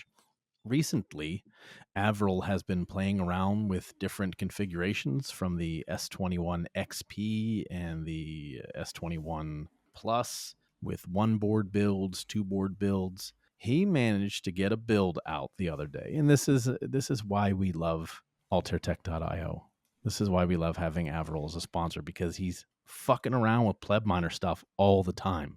Nobody has taken the Loki rig build, the 240 to 120 conversion. We had Zach Baumsta on from Pivotal Pleb Tech a long, long time ago. Avril has really taken off with that kind of stuff and new configurations, testing. He managed to get a S21 XP board May have been 2 boards, but he got one of these bit chimney builds to hash at 100 terahash at 1300 watts. That's 13 joules per terahash for one of his bit chimney builds.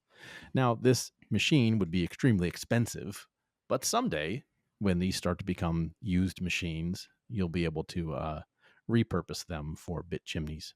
Does he just love building this stuff? Like, it seems as though you've got to, haven't you, to like run a business and do everything else, and then with whatever spare time you have, go, I'm going to build some cool shit. You've got to be enjoying it to then sit down on the little time you have and create. Mm-hmm. He doesn't rest on his laurels, you know. There's lots of people you can buy a miner from, you can buy parts from. I mean, I think that's really how he started the business, was just parts. Mm-hmm. Hey, I can't find somebody honest to sell me individual parts. And then I imagine that can be pretty boring. And you want to do something creative. It's like, I'm a creative person. I mean, Avril's got a PhD in chemistry or something like that. So obviously he likes experimentation and science and doing things. Should have worked on selling meth instead. I hear that's quite profitable. Fuck. I wonder if he knows that. We should tell him. Yeah, if you're listening, mate, there's a show called Breaking Bad. If you watch that, it will give you the sort of rundown of the idea that we're talking about. You've got the skills to do it. You've already got the distribution network set up. You've already got employees that definitely would be down for that sort of stuff. And all me and John want is a very small cut. Yeah. Call it 5%. Just something like that, and just for putting the idea out there and some guidance where needed. But it sounds like you've got the skills, and I think it's a missed opportunity. Well, AltairTech.io definitely has the website that would be able to track his meth sales and give us a little bump, if you will, for referring people over if they use promo code METH. That's right, promo code METH. METH. For 5% off of your meth order. Or if you still want mining gear, which is still their main business at this point, at least, yes, it's promo code ungovernable. That's only 1% off. Yeah, that's 1% off. You get 5% off meth, 1% off miners. Don't try to use promo code meth if you're on just ordering gear. Yeah, no, don't do that. You know, Avril has several patents for chemistry type stuff, maybe. I don't know, for meth. So I just think he's used to creating unique things. He's got to put his spin on it. We also have an update from Altair. We get the scoop on the Bitcoin mining scene from him because he sees things in a way that nobody else does. He says the new Chinese tariffs are closing the de minimis loophole and stacking an extra 10% on top of the already steep 27%. That's a heavy hit for U.S. miners, big and small. While larger operations can sometimes sidestep these through limited manufacturing capacity in Malaysia and Thailand, most retail buyers are stuck with Chinese-made miners and the full brunt of the tariffs. The de minimis loophole, if anybody doesn't know, refers to a U.S. trade rule that allows low-value inputs under $800 per shipment to enter the country duty-free, with minimal customs scrutiny. This rule was originally intended to ease the burdens on customs authority and encourage small e-commerce purchases. I guess that would be all of you wouldn't want to order from Temu a pack of pencils and get charged with the duty. However, Chinese manufacturers and exporters have exploited this loophole by breaking up large shipments into smaller ones, each valued under $800. Yeah, sure. Do what you got to do to avoid tariffs and import duties. This has allowed Chinese goods, including ASIC miners and other hardware, to enter the U.S. at a much lower cost than if they were imported in bulk under standard tariff regulations. With the new Chinese tariffs closing this loophole, all shipments, regardless of size, will now face an additional 10% tariff on top of the existing 27% import duty for miners. This is a major hit for U.S. miners who rely on Chinese-made equipment, and they will now have to pay significantly more for new hardware. For now, there's a 1-month tariff suspension running until March 8th. If you're looking to buy, this might be the window before uncertainty takes over. That's info you can only get from Ungovernable Misfits AltairTech.io update. You like that? I really like that. He also says, on the hardware front, we're working on several different 100 terahash home miner configurations, which we spoke about before. Both single and dual board builds, nothing finalized yet, but the goal is to strike the right balance between hash power, efficiency, and price. Who else is doing that besides AltairTech.io, promo code ungovernable? He also says the BM1370 chip, when underclock, runs at about 13 joules per terahash efficiency, pulling 1300 watts for 100 terahashes. That's well within the limits of a standard 15 amp circuit and works with most power supplies like the APW3++ and the APW7. If those that listen to the show religiously remember, a while back I had mentioned about these circuits that you plug the 120 volt units into. Just be sure it's not some kind of light circuit where it's 15 gauge wire. It's something thicker, 12 gauge wire. Be sure you got the right breaker in your panel for that particular circuit that you're plugging into. AltairTech.io also says, meanwhile, Bitmain is flooding the market with the S21 Plus. Looks like a play to lock in market share in the $3,000 to $5,000 range. Previously, they had the S19K under $2,000 and the S21 Pro and S21 XP above $5,000. The gap between those two generations of machines is now narrowing. He also says, I expect the S21 Plus prices to settle in the $3,500 to $4,000 range by next week as China fully ramps up production and logistics post-New Year. All right, that's interesting too. For those looking to upgrade, the latest Gen Antminer brings bigger fans, sub 18 joules per terahash efficiency, and solid performance. It's definitely one to keep an eye on. Do you think then, with all this like import duties and bits and pieces, that the used machines that already sit in America could potentially be slightly more valuable?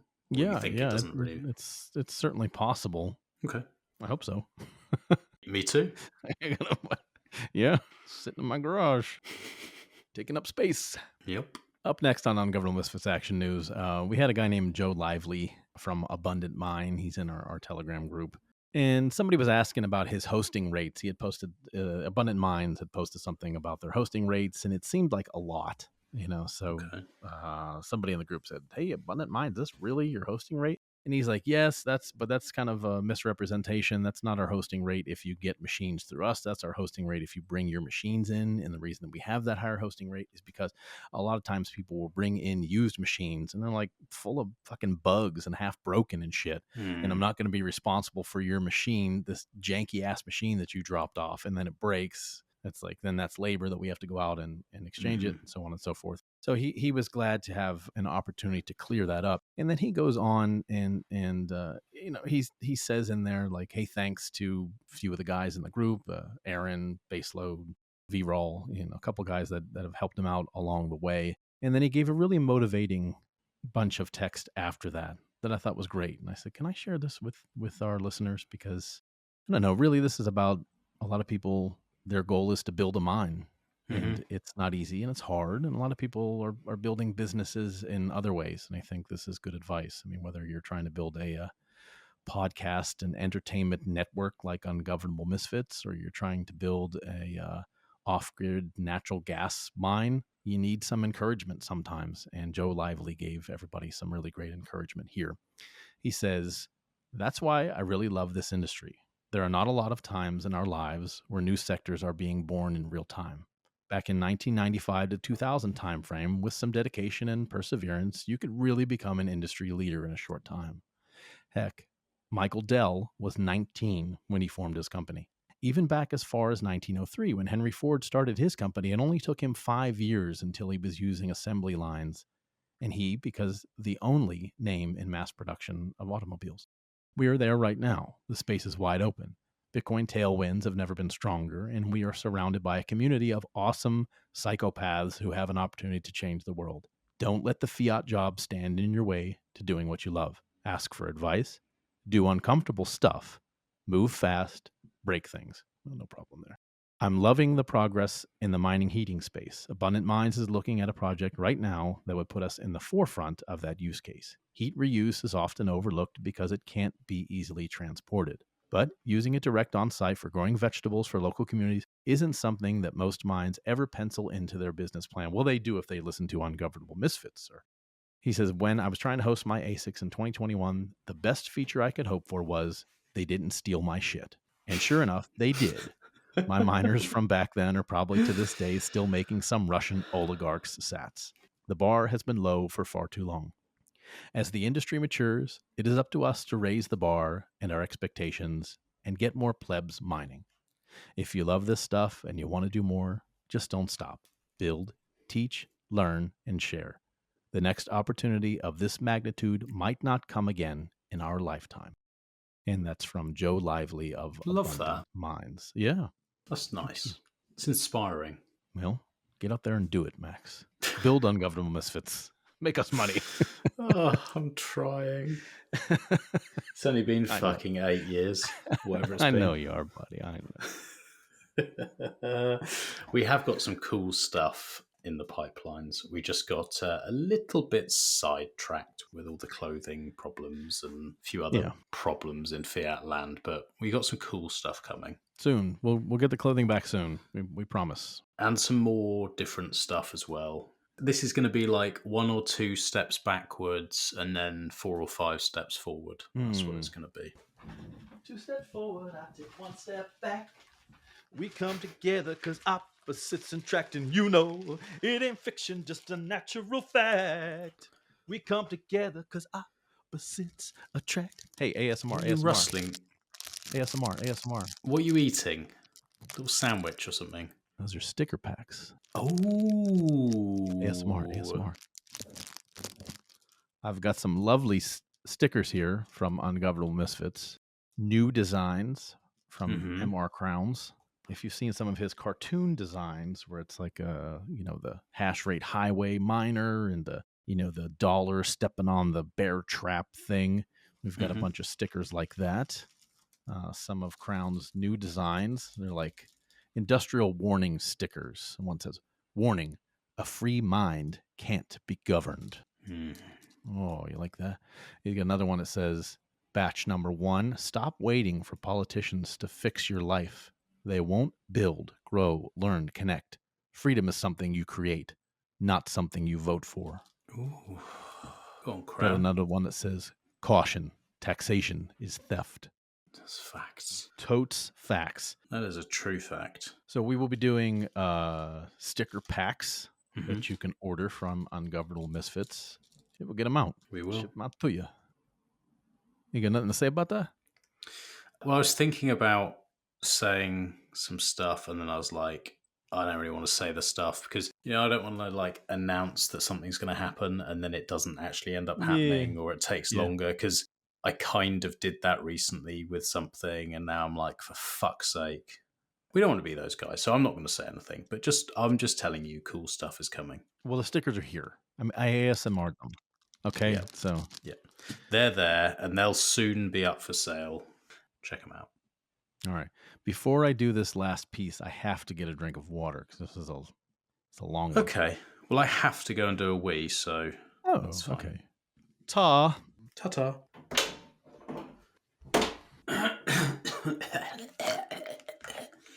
People love it. The fans love it. Love your throat clearing. Even though at Ungovernable Misfits we have the finest clothing in the world, the finest t-shirts, the finest hoodies that you cannot find anywhere else because they are proprietary.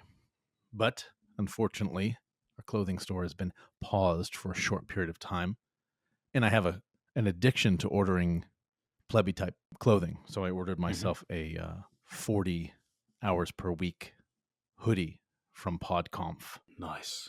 That's what I have on now. I've got a PodConf patch sewn into the arm. It's the PodConf red circle with the PodConf logo. That's a registered trademark. The U.S. government will keep you compliant for not stealing the PodConf logo. It is white on the front. I've got the 40 HPW, 40 hours per week of podcast listening that I don't have to do because I am a credentialed podcaster myself. That's true. So recording 2 hours of podcast is equivalent to like 40 hours of listening. Is that the exchange rate? Yeah.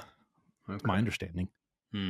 Sounds about right. At the back of this hoodie, there's the big 40 hours per week logo with the headphones. It's very fetching. Check them out. Well, we've just done our 40 hours, now. Nailed it. Mm-hmm. Well, let's finish up here. Well, we shit on Dorsey. Yep. I don't like him. I don't like his type. I don't like progressives. I don't like rich Hollywood demonic child trafficking liberals. Are making the fucking frogs gay. I don't like them. Your phony altruism. You can go fuck yourself. I'm more of an Ayn Rand fan, an objectivist type, where if I operate with my own interests in mind, that the world is better off. So I had to write an article about it. Can we hear it? Well, you want to hear it? I would like nothing more than to hear you read Atlas Mind. Yes, that's the kind of enthusiasm I was looking for. Bitcoin mining is not a political movement, not a cause, not an act of charity, not a bunch of cypherpunk. Whoa, hold on a second. What's going on? Why do you think I want a software update right now? I don't. If you don't mind, we're trying to get on with the show. It's all right. Here we go. Bitcoin mining is not a political movement, not a cause, not an act of charity, not a bunch of cypherpunk altruists securing the network without regard to financial self-interest. It is work. It is proof of work, both literally and philosophically. And in that, I think it's a perfect expression of Ayn Rand's objectivism. Rational self-interest, voluntary exchange, and an unapologetic pursuit of profit. Bitcoin's early adopters came from many different directions, drawn in for a variety of reasons. Some were Ron Paul and the Fed sound money types who saw Bitcoin as hard money alternative to fiat, a tool for self-sovereignty, and a way to opt out of government control. Others came from the cypherpunk movement focused on privacy, open source technology, resistance to state surveillance. There were also those from the Occupy Wall Street, Mr. Robot crowd who viewed Bitcoin as a weapon against corporate banks and financial elites. Some progressive tech entrepreneurs saw it as an experiment in decentralization, financial inclusion, or even a means to disrupt capitalism itself. Each of these groups approached Bitcoin with their own vision, but over time, many tried to reshape it to fit their own ideological goals, whether through governance models, regulatory compliance, or social justice narratives. Meanwhile, those who understood Bitcoin's true power as a free market system of incentives built on proof of work stayed focused on sovereignty, self-reliance, and economic reality. I like that. Economic reality. It's just a nice thing to say, isn't it? It is. It seems obvious. Mm-hmm. Out of all of these groups, I think I associate most with the Ron Paul types. How about you, Max? When I was reading that off, where did you feel that you laid in there? Initially, when I came in, I was really obsessed with cash. I didn't like the idea of the control. Mm-hmm. And I didn't like the idea of taxation or government or anything like that. That's why I was introduced to it. Yeah. So it was definitely that. And I didn't really give too much thought about the cypherpunky privacy ethos, tech stuff. I was quite private in my life, but I wasn't a techie guy. But as I've got more into the Bitcoin scene, the Bitcoin mining scene, I've sort of maybe shifted a bit more towards that. So I don't know, a bit of both. Mm-hmm. And the Fed, sound money, revolution kind of thing. Do you know, I just think fuck the Fed would be a much better... It is. It's better, isn't it? Because it's the two Fs, end the Fed doesn't ring as well. If only somebody put that on a sticker. I'm looking at Crown's sticker packs here. Has he? Oh, has he put it on there already? The American Debt Express, it says fuck the banks. I thought it said fuck the Fed. Either way, it's got the word fuck in it. That's what you really need. ASMR. I am one who sees Bitcoin as a self-sovereignty alternative to fiat. We all find our niche in space, regardless of why we came to it in the first place. My favorite niche is that of a community organizer. Those that know me in the Pleb Minor and Meshtadel group, I do a lot of community organizer. A community organizer, much different than one like my most hated political figure, Mr. Barry Soetoro. But alas, unless you have ties to political bundlers like Jeffrey Katzenberg, Andy Spahn, Penny Pritzker, George Soros, and Oprah Winfrey, or pro-government collusion and censorship progressive tech bro money like Jack Dorsey's Start Small LLC, Bitcoin and self-sovereignty pleb community organizing can't buy you more than a coffee, maybe a bag of Otis Bitmeyer coffee. And it sure as hell can't buy you a 6,400 square foot mansion in Hyde Park, Chicago. But it does earn you a lot of good friends, very wealthy and good friends, like you, Max. Good friend. Good friend. Not so wealthy, but good friend. No, not at all. I mean, I do place a high value on social, cultural, and spiritual capital, just as much as I do financial. Which brings me to the next point of this article. Accumulation of financial capital via Bitcoin mining. Accumulation of financial capital via Bitcoin mining as the primary, not the only, motivation to participate in mining. I had to put not the only because everybody's going to go too far with this article. You really think you're just like the Chinese Bitman? You're you want to... Shut the fuck up. Yeah, you get my fuck fucking off. point. Christ.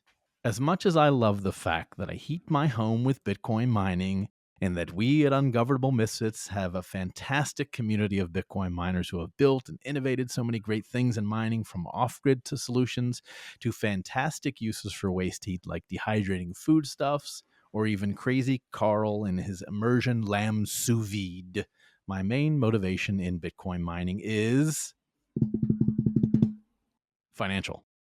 I don't mind to support the network. Give me the money.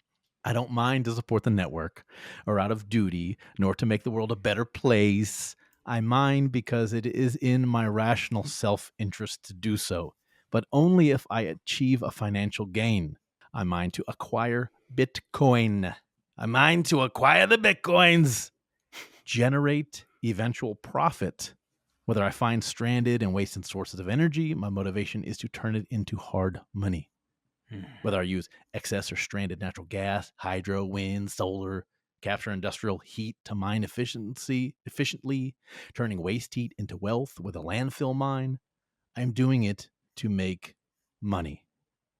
My mining operations aren't designed to appease decentralized hashrate enthusiasts, climate hysterics, or Twitter influencers. It's designed to acquire Bitcoin at the lowest possible cost without KYC and without asking permission from both bureaucratic or virtual regulators. Racist. I'm okay with that. This is the opposite of the Dorsey-funded open source virtue signaling Bitcoin projects that pretend to care about decentralization while focusing the miners' incentive towards virtue rather than profit. Their incentives push mining towards collectivist, progressive horse shit. Mining your nose off to spite your face for the sake of the cause. Oh, you like that one, huh? Very much. Mining is wrought with those who manipulate the market. From regulatory captured public miners to hardware manufacturers that are in bed with nation-state interests, cantillionaire cronies who seem to have an unlimited fucking capacity to borrow money, funding project after project, only to run it into the ground at strip clubs well below the quality of establishments like Sluts. We've already fought against those bitch-ass motherfuckers at Ungovernable Misfits. They bring out the bitch in me. Yo! But recently, the altruistic, mining for the cause progressives has been the louder voice in the room. I'm neither, I guess. I'm just some weirdo trying to make a profit at this, trying to do it well, not do it for the right reasons. I mine because I intend to benefit me. And your family? Well, sure. Shit rolls downhill. And not that I'm for some kind of purity test, but I do think that is the purest form of mining. I'm of the mind that me first, not hashtag me first, but me first, for-profit mining is the most objectivist economic system ever built. It is pure capitalism. The most efficient miners thrive, and the least efficient perish. It is voluntary. No one is forced to mine, yet those who do are rewarded by the network. It is real value creation. A miner must expend energy and capital to produce hashes, just as a pizza shop owner must expend capital and labor to create a good a piece of pie. Of course, he's from New Jersey. Back to Ayn Rand and objectivism. I'm working on it here, Max.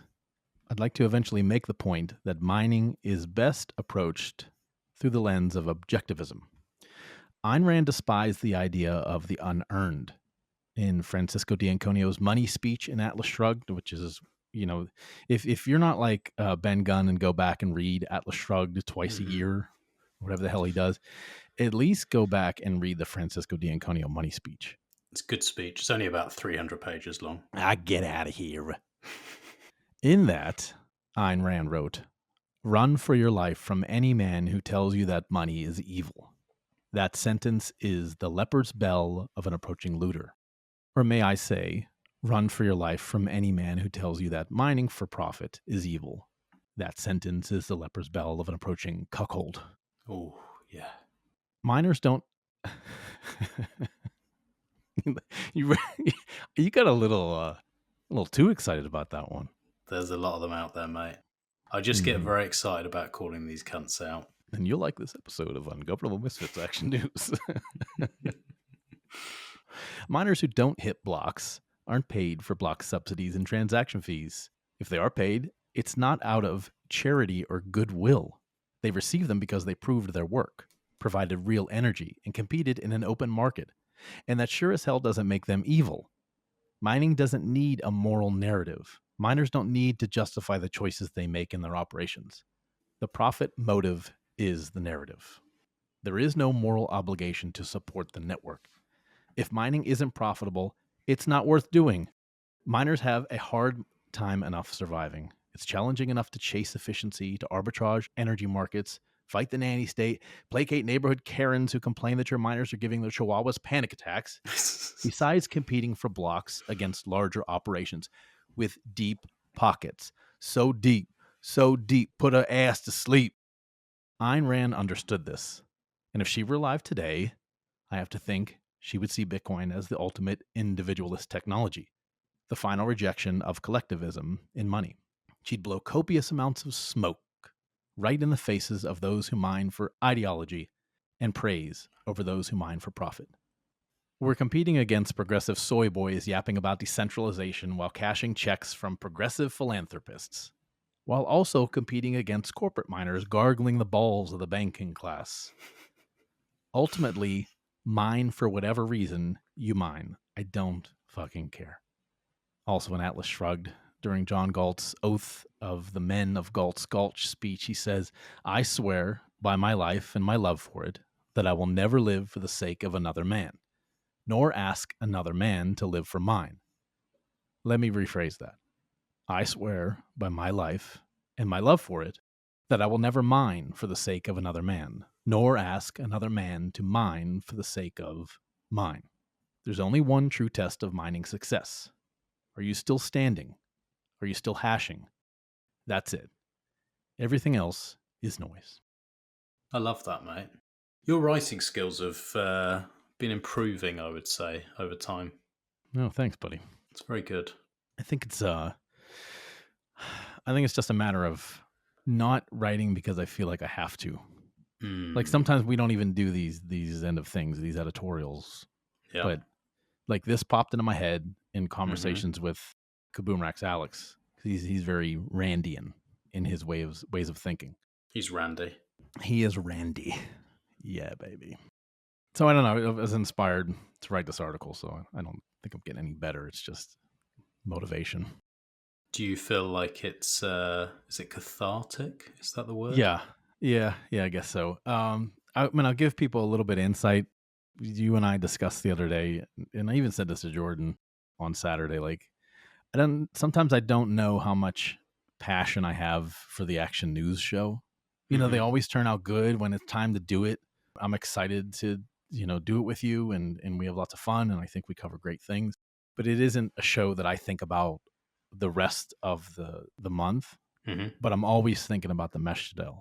Well, because that's real connections. Like, that's what you like, is like real connections, real people, like more wholesome stuff rather than like covering I don't know. Like some of the stuff is like, oh, this massive miner's just got some more hash rate on board, or like, yeah. We don't really do a lot of that reporting. We don't really, but I get it. Like some of that stuff isn't so interesting, but that's I think why like doing these conversations with pleb miners again would be really cool because for me as well, like that's the stuff that's much more interesting. You know, shitting on Dorsey or other people is always fun, and like there's elements that are fun, but I think a lot of the news type stuff maybe isn't so interesting to either of us. We much more like to hear, you know, someone that we know who suddenly built out a system for their house to heat a pool is much more interesting. So I'd like to lean into that more. Well, let's do it. Let's do it. Let us know in the boosts what you think about that. Pay us money. Give me more money. Give me boost money. I think Zelensky has joined the crew of people. No, you can fuck off. You can fuck right off. You let me into your show. I can tell you, I used to be a comedian. I can tell a joke. Here's a joke for you. Play a piano with his dick as well. It's quite impressive. I mean, to be fair, that's pretty impressive stuff. If you can play the piano with your dick, you're doing well. Not as impressive as dropping grenade on top of Russian boy with drone. That's my favorite pastime now. Give me more money to drop grenade with drone on Russian boy who's scared.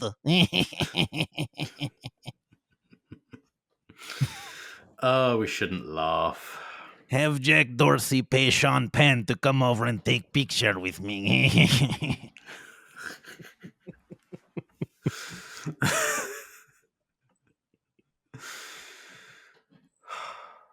What a fucking weird show. What a fucking weird show this is. Jeez. It really is. Do you know what, though? People do seem to enjoy it, and we have fun, and that's all that matters. You damn straight. Well, if you've made it this far in the episode, congratulations. Well done. You wasted 2.5 hours of your life. You sure did. And we thank you. We do thank you. And since you made it all this way, you get rewarded with a little punk rock song. This is Dead Kennedys' Kill the Poor. Because if you're not virtue mining, that's basically what you're doing. Killing poor people. Efficiency in progress is ours once more. Oh, what a great show. We're great. It's nice and quick and clean and everything's done. Away with the sense enemy, but no less valued a property. The sense in war, but perfect sense at home.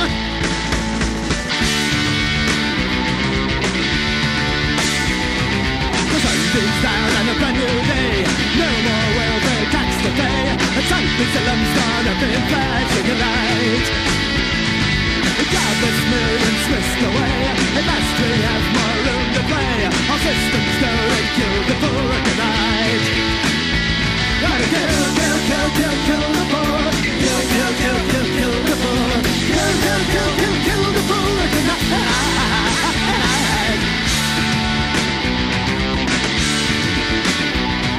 You heard the sparkle of champagne. The crime rate's gone to free again. A life's of the reason you must live right. Jane Fonda on the screen today. Convince the liberals it's okay. So let's get vested and so in the night. Oh, well, kill, kill, kill, kill, kill the poor. Kill, kill, kill, kill, kill the poor. Kill, kill, kill, kill, kill the poor tonight.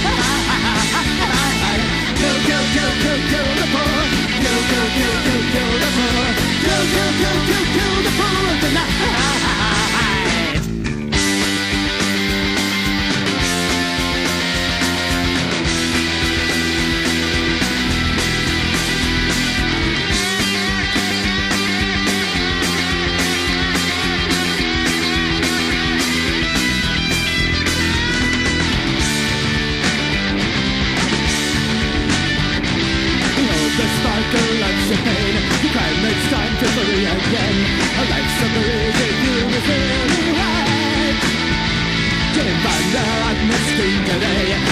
the liberals, it's okay. So let's get this to dance away the night.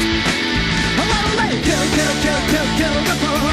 Kill, kill, kill, kill, kill the poor. Kill, kill, kill, kill, kill the poor tonight. Kill, kill, kill, kill, kill the poor. Kill, kill, kill, kill, kill the poor. Kill, kill, kill.